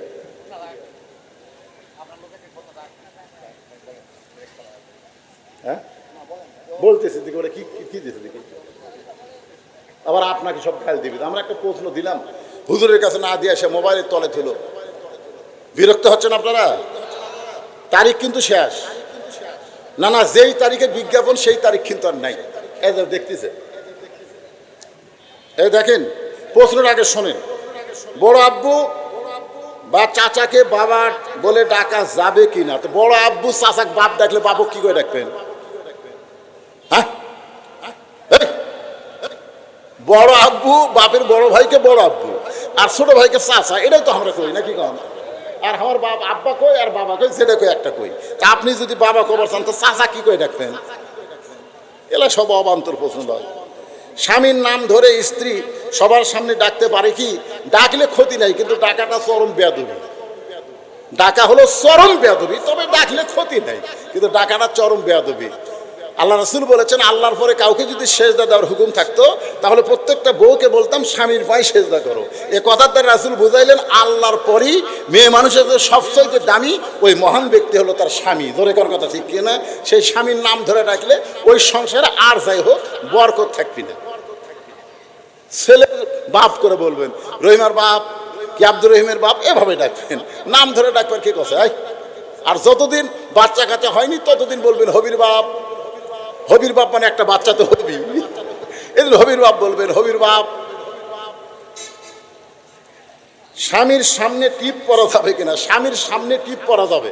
রাত্রেবেলা যখন স্বামী বউকে আদর সোহাগ করবে ওই সময় টিপ টিপ লিপস্টিক যা আছে সব পরে আল্লাহ রাসূল বলেছেন স্বামীর জন্য সাজা যাবে, স্বামী ছাড়া অন্য কোনো পুরুষের জন্য সাজা সম্পূর্ণ হারাম। স্বামীর জন্য যাবে, টিপ পরেন আর যাই পরেন, স্বামী ছাড়া অন্য কারো সামনে পরা যাবে। জোরে বলেন যাবে। বাজারে টিউব মেহেদি হাতে দিলে নামাজ বা রোজা হবে কিনা? নামাজ না হওয়ার, রোজা না হওয়ার কোনো কারণ না। ওটা হাতে দিলে ওটা হাতের সঙ্গে মিশে যায়, সবই হবে, কোনো সমস্যা নেই। মেয়েরা দিবেন, পুরুষেরা যেন আবার দিয়েন না, বোঝেন না? পেটে বাচ্চা থাকাকালীন কি কি আমল করা উচিত? পেটে বাচ্চা থাকাকালীন আপনার আমলের সাথে বাচ্চার সম্পর্ক হবে। আল্লাহ রাসূলের হাদিসের ব্যাখ্যায় বলা হয়েছে, পেটে বাচ্চা নিয়ে মা যখন নামাজ পড়ে রুকুর থেকে যখন সেজদায় যায় তখন বাচ্চা পেটের মধ্যে একটা দোমল খায়। 4-5 মাসের বাচ্চা পেটের মধ্যে দোমল খায়। ফেরেশতারা বলে, আল্লাহ দেখো তোমার বান্দি সেজদা দেওয়ার সময় এখন বাচ্চা একটা চাপ খাচ্ছে, বাচ্চার কি কষ্ট হয় না? আল্লাহ বলে, ফেরেশতা সাক্ষী থাকো, যেই মা পেটে বাচ্চা নিয়ে নামাজ পড়তেছে ওই মা শুধু নিজে একা নামাজ পড়তেছে না, পেটের বাচ্চাকেও নামাজের ট্রেনিং দিচ্ছে। সুবহানাল্লাহ। পেটে বাচ্চা নিয়ে মা যদি পর্দার মধ্যে থাকে ওই বাচ্চা পর্দানিশী হয়ে জন্ম নেয়। পেটে বাচ্চা নিয়ে মা যদি রমজান মাসে রোজা করে ওই বাচ্চা দুনিয়াতে রোজা ভাঙবে না, হোটেলের দরজাত কালো পর্দা দেয় ভিতরে কোনোদিন খাবে না। একজন মা ভালো ভালো আমল করবে, আমলের সাথে আল্লাহ পেটের বাচ্চার সম্পর্ক করে দেয়। উত্তর শেষ, প্রশ্ন শেষ। এখন আসেন, মেয়েটা বলতে আয়ুব নামে আল্লাহর একজন নবী ছিলেন। আয়ুব নবী একজন বাদশা ছিলেন। বাদশা যখন ছিলেন তখন তার চাকর নৌকর প্রসাদ বাড়ি অনেক কিছুই ছিল, এমনকি অনেকগুলো বিবিও তার ছিল। আয়ুব নবী একসময় অসুস্থ হয়ে গেল। অসুস্থতা এমন অসুস্থ, তার দেহের মধ্যে ঘা শুরু হলো, এমন ঘা হলো দেহের মধ্যে পচন শুরু হয়ে গেল। একটা জীবিত মানুষ যখন দেহ পচে যাচ্ছে তার দুর্গন্ধ হওয়ার কারণে একসময় আল্লাহ তাআলা আয়ুব নবীর কাছ থেকে বাদশাহী কায়দা নিলেন। এই দুর্গন্ধ সরিয়ে হওয়ার কারণে চাকর নকর যারা ছিল তারা সবাই চলে গেল। এমনকি এই দেহের দুর্গন্ধ পোকা লাগার কারণে সমস্ত বিবি আয়ুব নবীকে তালাক দিয়ে যখন চলে যায়, আয়ুব নবী এত দুর্গন্ধ তাকে লোকালয় থেকে জঙ্গলের মধ্যে যখন ফেলে দিয়ে আসলো, ওই সময় একটা বিবি আয়ুব নবীকে ছাড়ে না। সেই বিবিটার নাম হইল রহিমা। মেয়েটা বলতেছে, হোসাইন, বিবি রহিমা যেমন বিবাহের পরে স্বামীর সঙ্গে ছিল, সুখের দিনেও ছিল আবার দুঃখের দিনেও ছিল, শান্তির সময় ছিল আবার বিপদের সময় ছিল, আমিও বিবাহের পরে আপনার সঙ্গে ওই রহিমার মতো থাকতে চাই। হোসেন বলতেছে, এই মেয়েকে বিবাহ করাতে আমার কোনো আপত্তি নাই। আজকে আলোচনার ভিতর দিয়ে আমি যতগুলো কথা বলেছি প্রত্যেকটা কথা যদি আমরা গ্রহণ করে আমল করে আল্লাহর কোরআন অনুযায়ী নবীর তরিকা অনুযায়ী দুনিয়া থেকে যাবার পারি, বাকি 33 নম্বর আল্লাহ আমাদেরকে দিয়া গোল্ডেন A+ নিয়ে বিনা হিসেবে আল্লাহ জান্নাত দিবে। সকলে বলে আল্লাহুম্মা আমিন। ভাইজান ওঠা বসা করবেন না ভাই, ছেলেরা বড় কষ্ট করে মেহনত করে মাহফিল করেছে। এক সময় আমাকে বলছিল আদায় করবেন, পরে বলছেন আদায়ের কোনো দরকার নেই। তার মানে ফ্রেশ মন নিয়ে তারা একটা মাহফিল করছে। আমরা কি তাদের জন্য একটা দোয়া করব না? আপনাদের সবার জন্য কি দোয়ার একটা দরকার নাই? এদের সকলে ইস্তেগফার পড়ি ভাইজান, সবাই ইস্তেগফার পড়ি। আস্তাগফিরুল্লাহ রব্বি মিন কুল্লি জামবি ওয়া তুবু ইলাইহি লা হাওলা ওয়ালা কুওয়াতা ইল্লা বিল্লাহিল আলিয়্যিল আযীম। আল্লাহুম্মা সাল্লি আলা মুহাম্মদ, আল্লাহুম্মা বারিক আলা মুহাম্মদ। মুরব্বি কিছু বলবেন আপনি? আল্লাহুম্মা আমিন। সবাই হাত তুলে আল্লাহুম্মা আমিন। আচ্ছা ঠিক আছে, সেটা জানি আমি। আয় আল্লাহ, কঠিন গরম আল্লাহ, সেই কঠিন গরমের মধ্যে তোমার পাগলেরা আরে আরামের বাড়ি, আরামের ফ্যানের বাতাস বাদ দিয়ে, আরামের ঘুম বাদ দিয়ে এত রাত পর্যন্ত তোমার জান্নাতের বাগানে কষ্ট করে বসেছিল আল্লাহ। যতক্ষণ ওয়াজ করেছি কেউ নড়াচড়া করেনি মাবুদ। 2-1 উঠে গেছে, তারা পরক্ষণে আবার এসে বসলো আল্লাহ। এত কষ্ট করে এত লম্বা সময় যারা আলোচনা শুনেছে আল্লাহ, আজকের মাহফিল আমাদের সকলের হেদায়েতের জন্যে, নাজাতের জন্যে, জান্নাতের জন্যে আল্লাহ কবুল করো। এই মাহফিলের শুরু থেকে শেষ পর্যন্ত যত আলোচনা হয়েছে এর মধ্যে যদি ত্রুটি হয়, ভুল হয়, মাফ করে দিও। এর যা হাদিয়া মঞ্জুর করো। সোনার মদিনায়